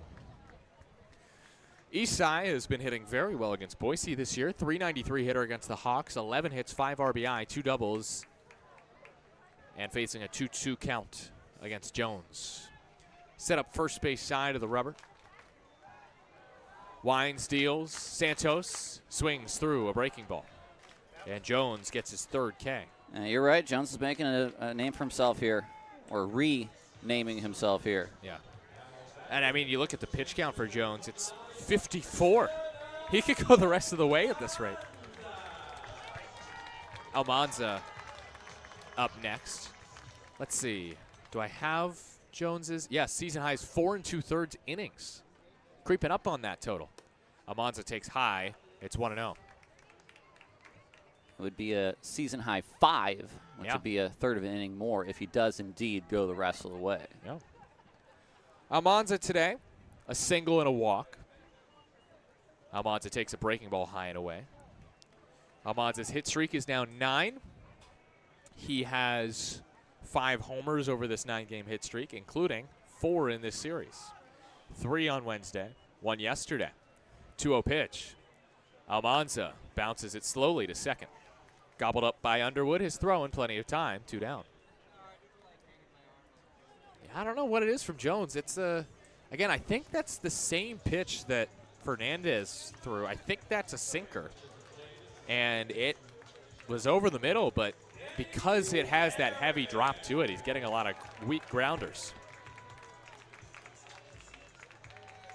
Brings up Daniel Harris, the 4th.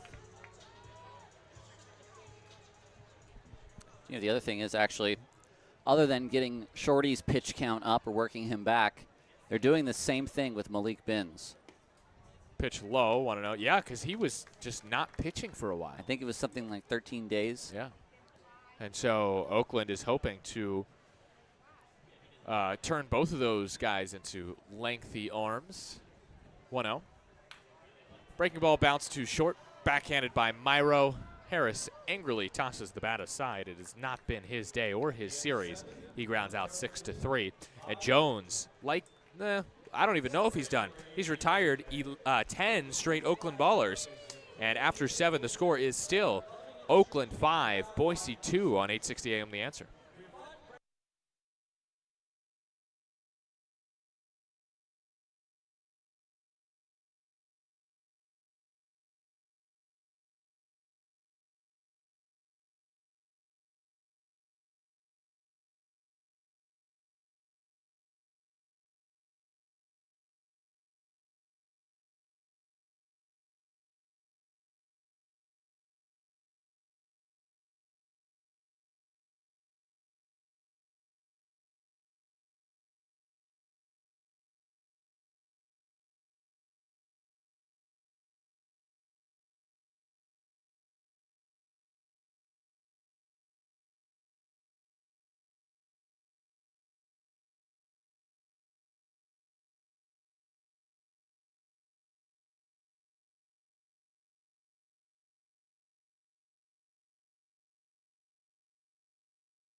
Your line score here in West Oakland in the top of the 8th inning.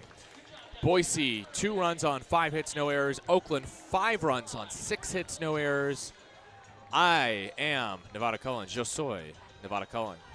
Y, my partner, es el sueño blanco.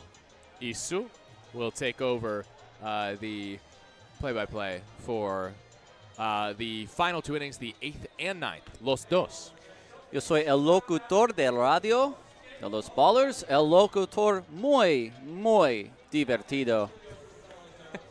Mi nombre es Tyler Peterson. It's good to be with you here on Dia de los Ballers Day. And as a Californian, and as I think almost all Californians do growing up with probably 8 years of Spanish where you, at least in grade school, I think, learn the same vocab words over and over. I have what you might call a working vocabulary of Spanish, which is enough to ask a player, can I have an email so I can buy you a plane ticket to fly here? And not much more than that, but it's enough to get me buying this job. It's a question that you asked this new pitcher in English. Malik Binns is the new pitcher. Binns took the victory in his Oakland debut on Tuesday in a 6-2 win. He is 3-2 on the year overall, with Oakland specifically 1 appearance, 2 innings, no hits, no runs, no walks, and 2 strikeouts. He faces Braxton Turner as we begin the 8th. The first pitch to Turner is a fastball high and in. 2 pretty innings from Luke Short. Yeah, 1 hit, no runs, no walks, 2 strikeouts, 14 pitches. He threw 7 in each inning. Binns from the windup, and the pitch to Turner is off the mitt, outside and to the backstop, 2-0. I think it might be time to check on scores around the Pioneer League. Please, let's Because we finally have some scores. check on some scores. We were the first to start today. Yeah. Bottom of the 3rd in Ogden, it's 4-3 Vibes. Oh, wow. 2-0 pitch is just a touch low and challenged by Tatum. And finally, that one's granted.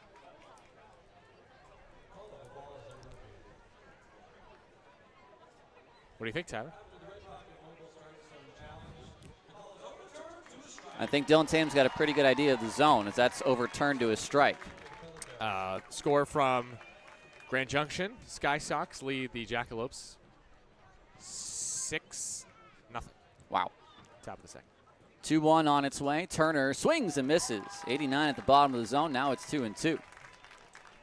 Boise, 1 challenge correct, 1 incorrect challenge. Oakland with 2 correct challenges today as Turner calls time. Yeah, for Sky Sox, Tristan McKenzie had a 3-run homer to left, and Brett Roberts singled in a run.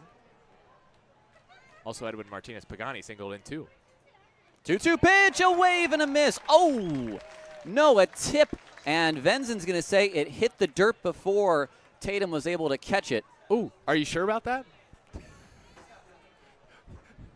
Are you sure about that? No, never mind. Never mind. Don't do that. So it's a foul tip It was a good call by Vic. into the dirt, back into the glove of Tatum. So staying alive is Turner. Now a 2-2 pitch, and that is low at 92. It's a full count. Binns, 6'7", 250, right-hander from Chicago, Illinois. Now lives in the Arizona area. The 3-2 pitch is swung on. It's popped up. No one sees it. It's out to left field. Druick does see it. In front of the track, he puts it away for the first out. Allgaier looked straight up and just threw his hands up in the air. He says, I had no idea where that was. Well, it was to deep left field, and there's one gone in the 8th. Well, it's funny because when the last time a ball that nobody could see was hit to left field and Davis Druick was out there, Malik Binns was on the other team. It was against the Vibes. It was that 2-run double that landed down the line. This time, Druick was the only one to see it. Here's Noah Marcello now with his own cheering section behind home plate.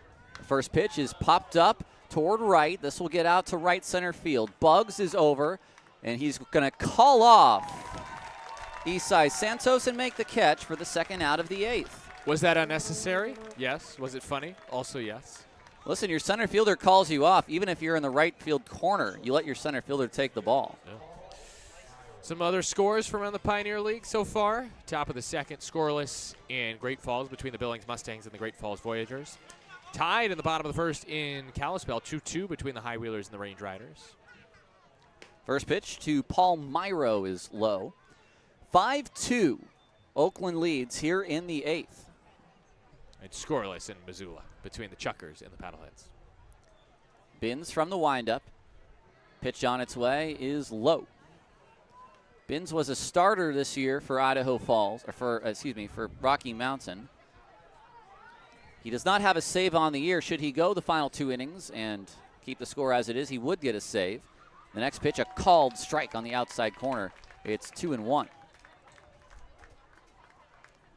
And you just may be going with these 3 quote-unquote starting pitchers today in Butts, Short, and Binns. We may not see a reliever per se. The 2-1 is a ground ball slowly hit to Almanza. He'll pick it up. He'll go to the bag. It's a 1-2-3 inning for Binns in the 8th, and we roll along to the bottom of the 8th. Oakland leads 5-2 on 860 AM The Answer.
We are here in the bottom of inning 8, and you cannot play a game between these 2 teams without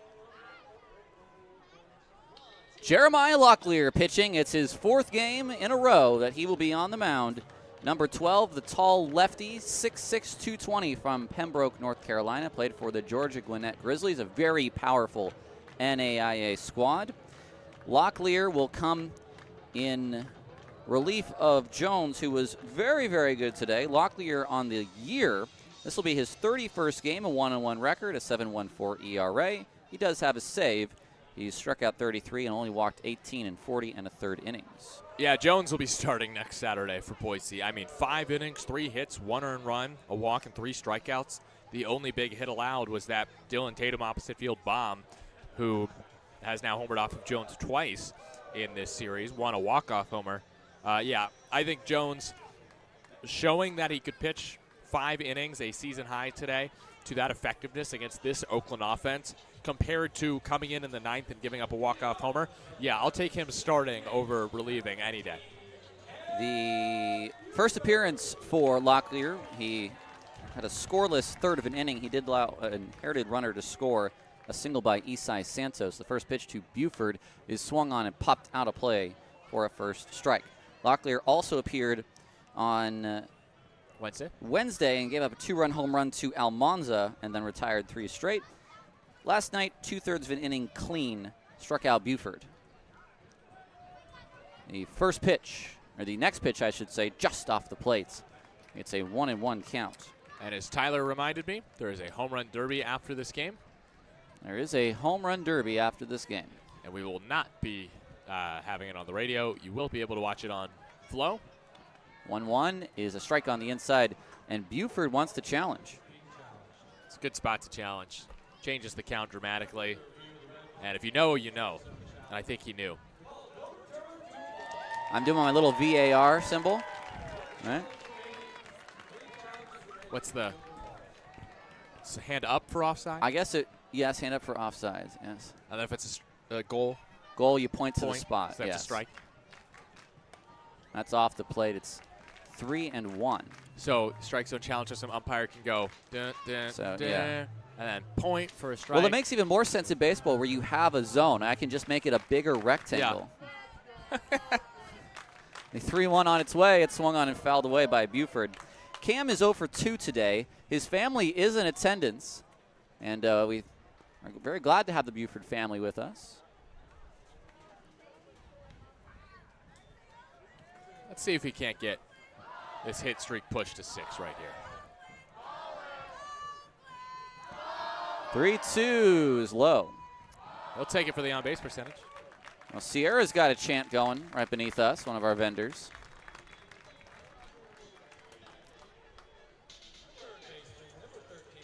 So Buford draws the walk. It's his second walk of the ball game. And here's Allgaier, the only switch hitter on the Ballers. One switch hitter per year, Booney. That's all we're allowed. Of course, last year was. That's right. It was what's his name. Here's the first pitch to Allgaier. He takes low. A stocky outfielder, if one comes to mind. Wilmer, very good, Stephen Wilmer. Locklear to the plate, and Allgaier looks at a breaking ball in for strike one. 1-1 the count. 5-2 Oakland leads here in the bottom of the 8th. We're just a little bit over 2 hours into this ball game.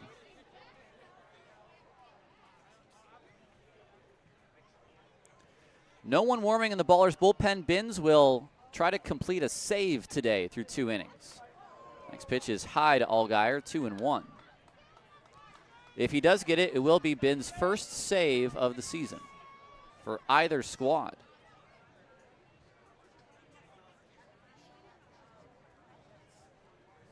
Buford leads from first, and the pitch to the plate is swung on and fouled back.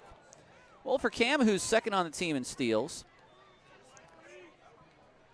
it's not a terrible spot for him to try to pick a base off.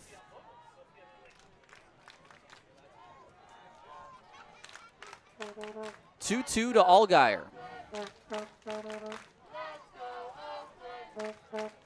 Locklear to the plate, and Allgaier swings, pops it up, and this will also get out of play onto the concourse. It's a funny word, concourse.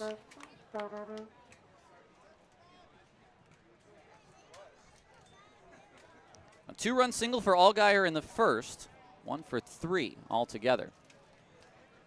Still a lot of light here at the stadium. Lights are not on yet. There goes Buford. It swung on and missed, and no throw.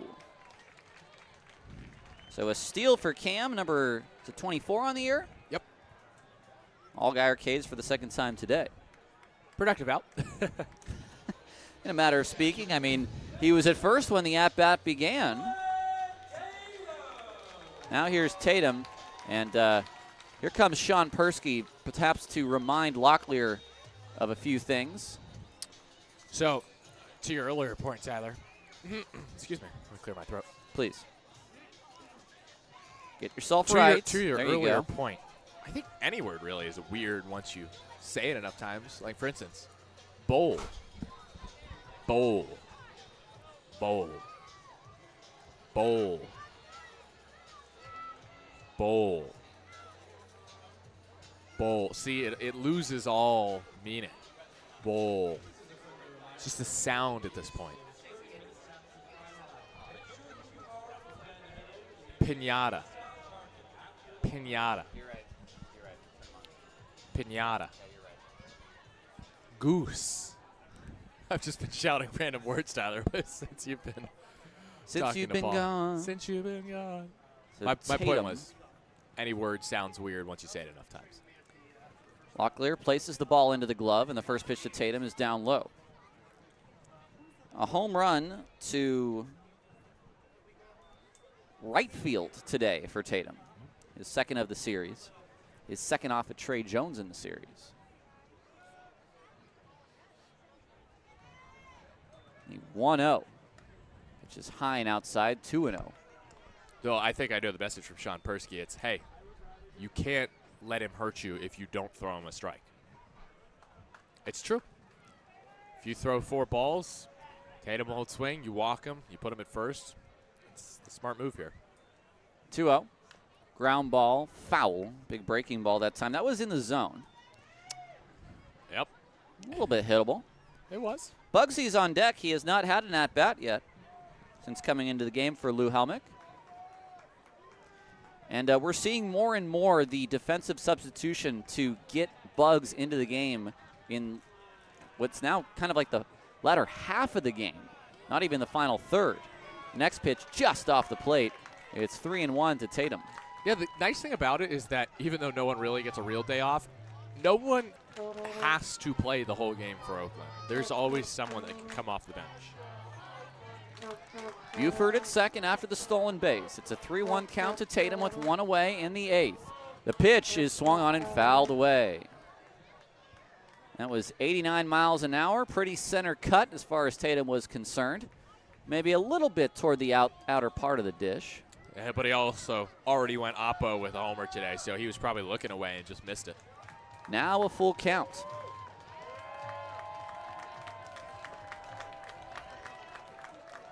Locklear.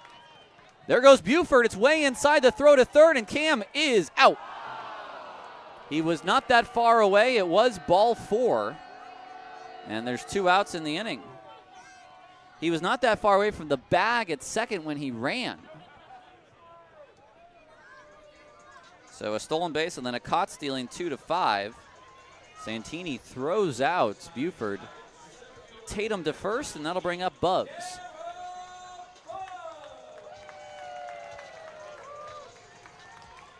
For Bugs, this will be his 73rd game. 49 starts out of those 73 games. 260, 26 RBI, but 52 runs scored on 52 hits.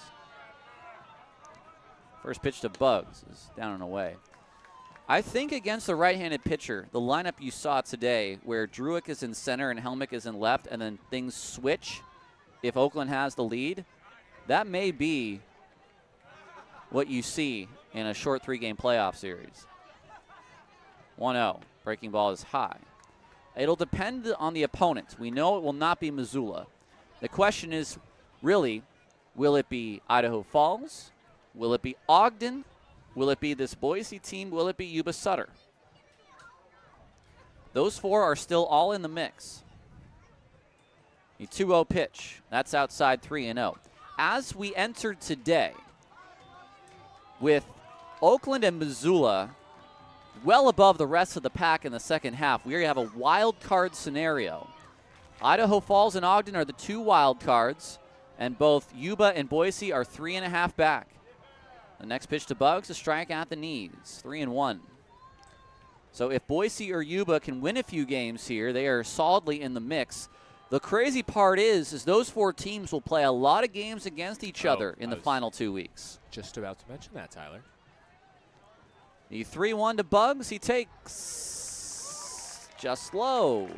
And a challenge from the catcher. Wow, that's a late challenge. That is a little bit late.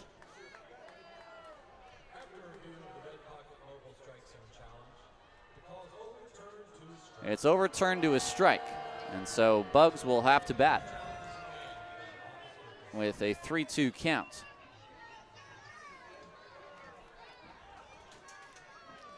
Now, let's finish that thought real quick. Sure. Boise finishes the year with Idaho Falls, Missoula, 3 against the Falls, 3 against Missoula, 6 against Ogden. And now Aaron Miles, I think once a pinch runner for Dylan Tatum. It looks like Zach St. Pierre is going to come out and pinch run. Nice. So St. Pierre will pinch run to allow Tatum to get the gear on.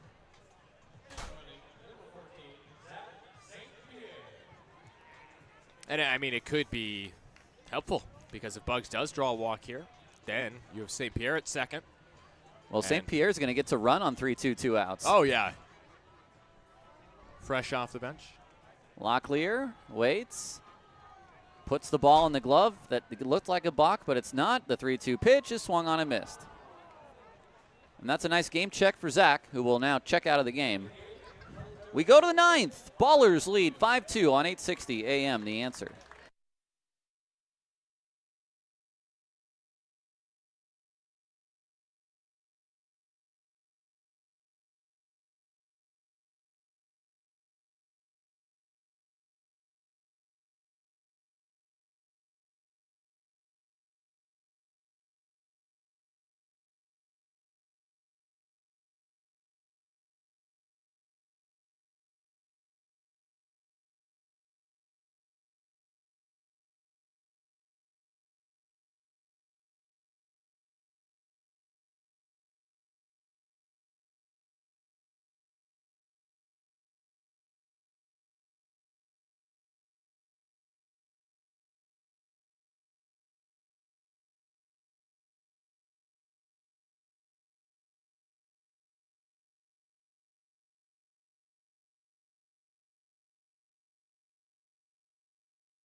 Welcome to the 9th inning.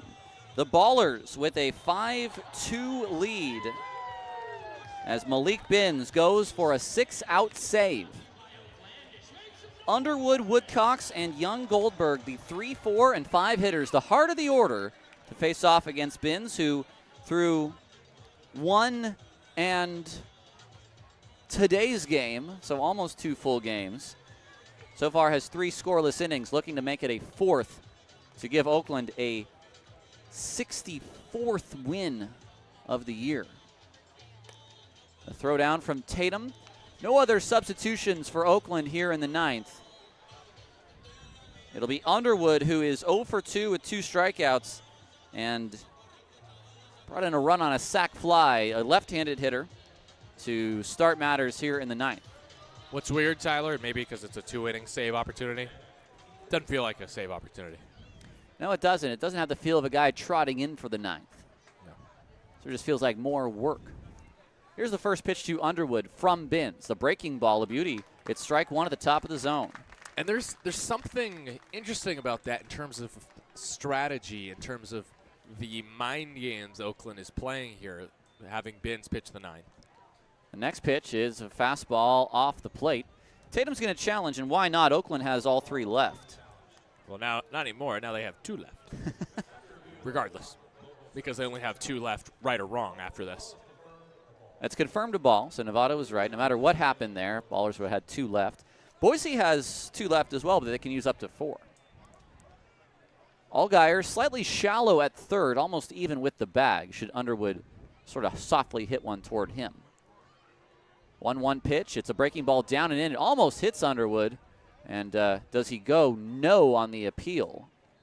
I don't think he actually ever swung, even if the bat sort of came out of his hands a little bit there, or moved. The 2-1, fastball off the dish, 3-1. And in case Binns needs some help from a friend, James Collier getting loose out in right field. Collier, who has 2 saves on the year himself.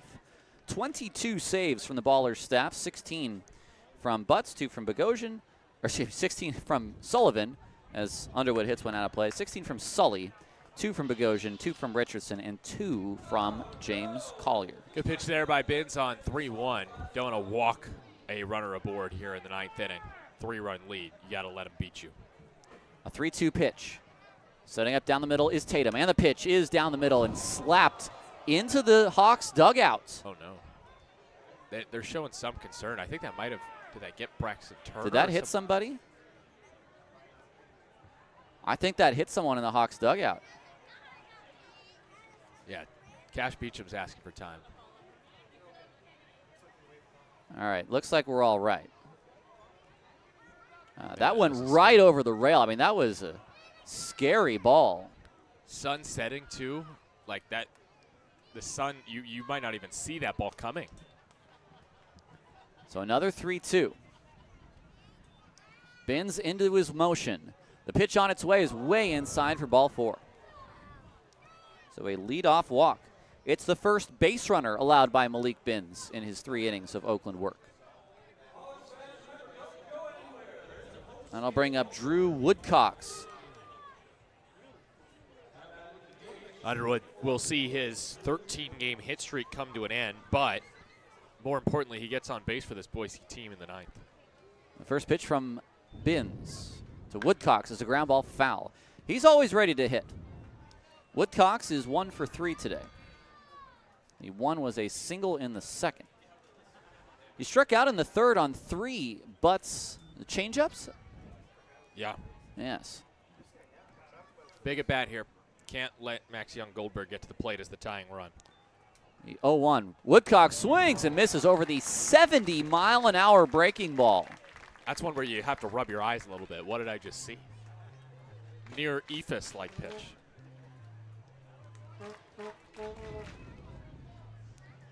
Binns is set. The kick and the pitch. Woodcocks takes that ball in the dirt. 74 on the breaking ball. Good pitch on 0-2. Throw it again. Waste it in the dirt. See if you can get that chase from Woodcocks. Or if you try to throw that pitch toward the outside corner, if Woodcocks has designs on trying to pull that ball for a home run, you might get him to just pop it up.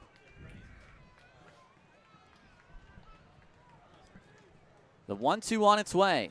Binns throws, and the breaking ball is on the outside corner. Strike 3 called, and now challenging is Woodcocks. The breaking ball for strike 3. I just can't believe he took it. 2-2. Overturned. That is a close take.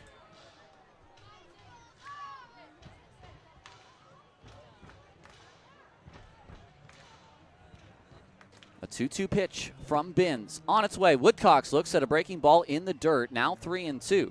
Well, now a pretty important pitch. As you said, Max Young-Goldberg, who almost leads the league in both home runs and RBI, is going to stride to the plate next. A 3-2 pitch. Binns fires, and it's a ground ball down the line, foul. Back to the fastball at 89. This is just, again, such an immense at-bat because of who's on deck. Max Young-Goldberg, who is one of the best hitters on this team, who has a walk-off homer against Oakland this year.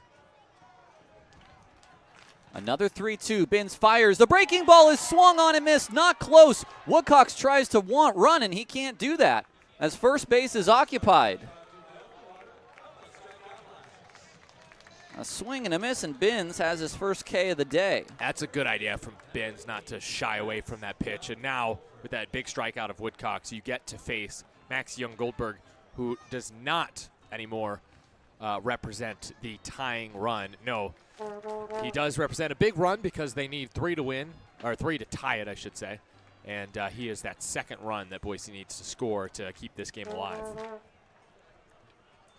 The next pitch. Swing and a miss. Fastball to begin the at-bats for Young-Goldberg. Now, remember, Begora's spot is on deck. It's Darden who will hit for him for the first time. And he leads the league in hitting, or is second, I think, now.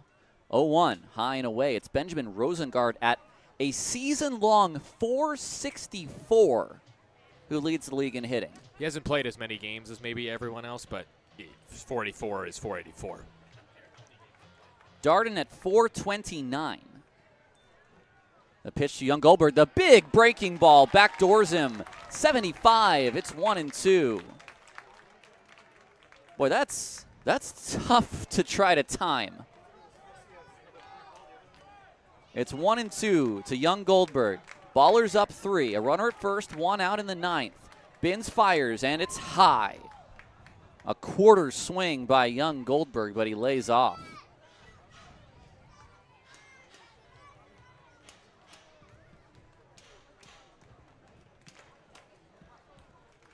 Two on its way. Young-Goldberg swings, ground ball toward Cobb. He goes to second for 1. Harris to first. It is not in time.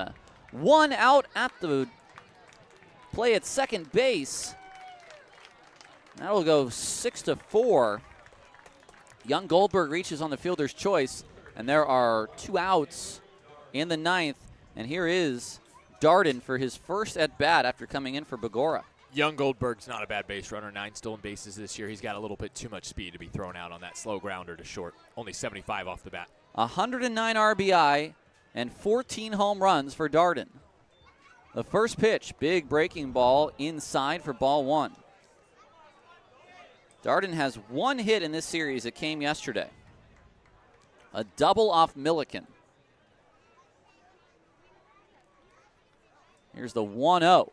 Swung on and missed. What a vicious swing by Darden as well, but he comes up empty on 89. If you're going to swing like that, you swing with no strikes like that in this close 3-run game. He's their final out. Obviously, with that swing, he's trying to get 2 runs back. The 1-1 pitch, Binns kicks and fires, and it's off the plate. Fastball at 89. 2 challenges left for Oakland. Great. Anything close in this at-bat, yeah. Dylan Tatum will, I'm sure, tap the head. Great job by the ballers today in the challenge department to have 3 in their pocket entering the bottom of the 9th. 2-1. Binns fires, and the big breaking ball is grounded to short. Cobb has it. He will drop it, and there will be no play. E6. The ball game continues. The tying run will come to the plate. Jake Jelly will have a chance for Boise. That is not what you want. It was error-free baseball for both teams all game. Finally, Cobb, the sure-handed Tremaine Cobb Jr., boots the ball at short and brings up a man who already has a game-tying homer in this series. That is Angels in the outfield right there. Here's the first pitch to Jelly. Big breaking ball is fouled back. 2 men on, 2 men out. The Ballers up 3. The powerful Jelly, who tied the game in the 8th just 2 nights ago. At the dish. The 0-1. Fastball popped up in the air. On the infield. Allgaier coming in. So is Cobb. It's going to be Allgaier who puts it away with one hand. The catch is made, and the ball game is over.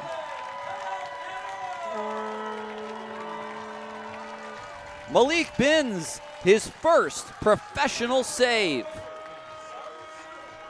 His first ever save, from what I can tell. Malik Binns was nails in relief today. This Oakland pitching staff, this bullpen, after Butts allows just 1 hit, and Reed Butts was phenomenal, and he is a 9-game winner. Reed Butts finally with that 9th win.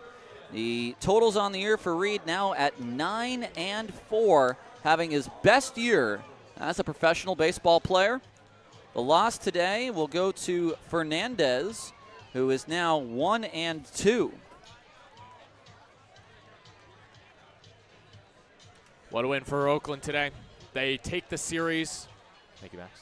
11 series wins in a row for the Ballers, and they do it with some early offense, homers from Cobb and Tatum, 2-run single by Jake Allgaier, and then some great pitching, as we said. Butts, Short, and Binns were dynamite today.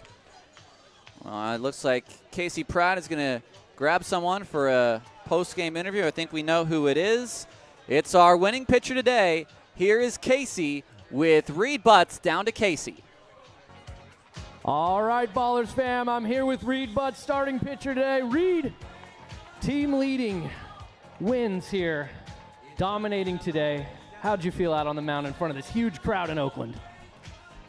Super thankful, big crowd. Thanks for coming out, everybody. Couldn't do it without you guys. Community's awesome, so shout out to Oakland, shout out to everybody here. Trust the team, trust the process. It's been a little rocky this month, so just getting back in the win column feels good, and everybody in here keeps me up, so it's probably the most important thing about it.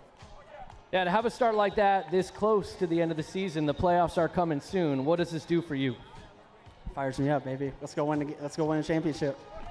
And when you have the bats that we have on this team behind you, what does that do for you on the mound? How does that help your mentality as you know you can attack on the mound and let the offense do the work? Absolutely. I think just all year, any pitcher can attest for it. When the offense is swinging, have they been swinging, it's so easy to pitch behind that. And eventually they're going to put up a run too, and then they put up 7 or 8. So it's fun to see that happen. All right, Reed Butts, everybody, and remember there's a home run derby coming up, so don't go anywhere. It is about to go down right here on the field at Raimondi Park. Thanks, Casey, but you will not hear that on the radio. We'll go to our Ballers post-game show after this break on 860 AM, The Answer.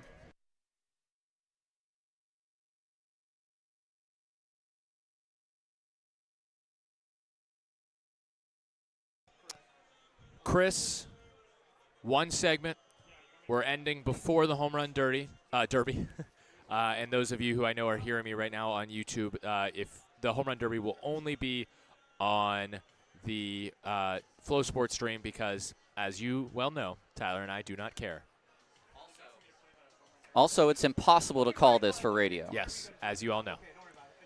Thanks to our YouTube listeners. Little sneak. Bye. Bye. We'll talk to you in a second.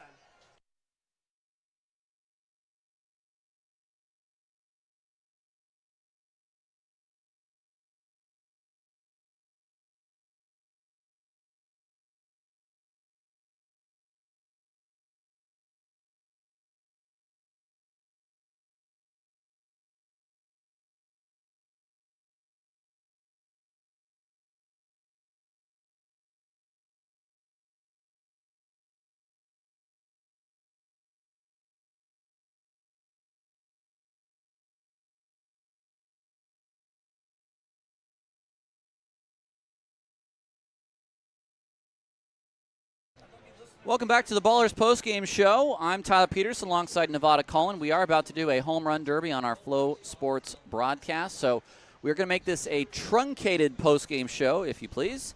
It's 2-5-0 the totals for the Boise Hawks. It's 5-6-1 the totals for the Oakland Ballers. Reed Butts, his 9th win of the year. He's now 9-4.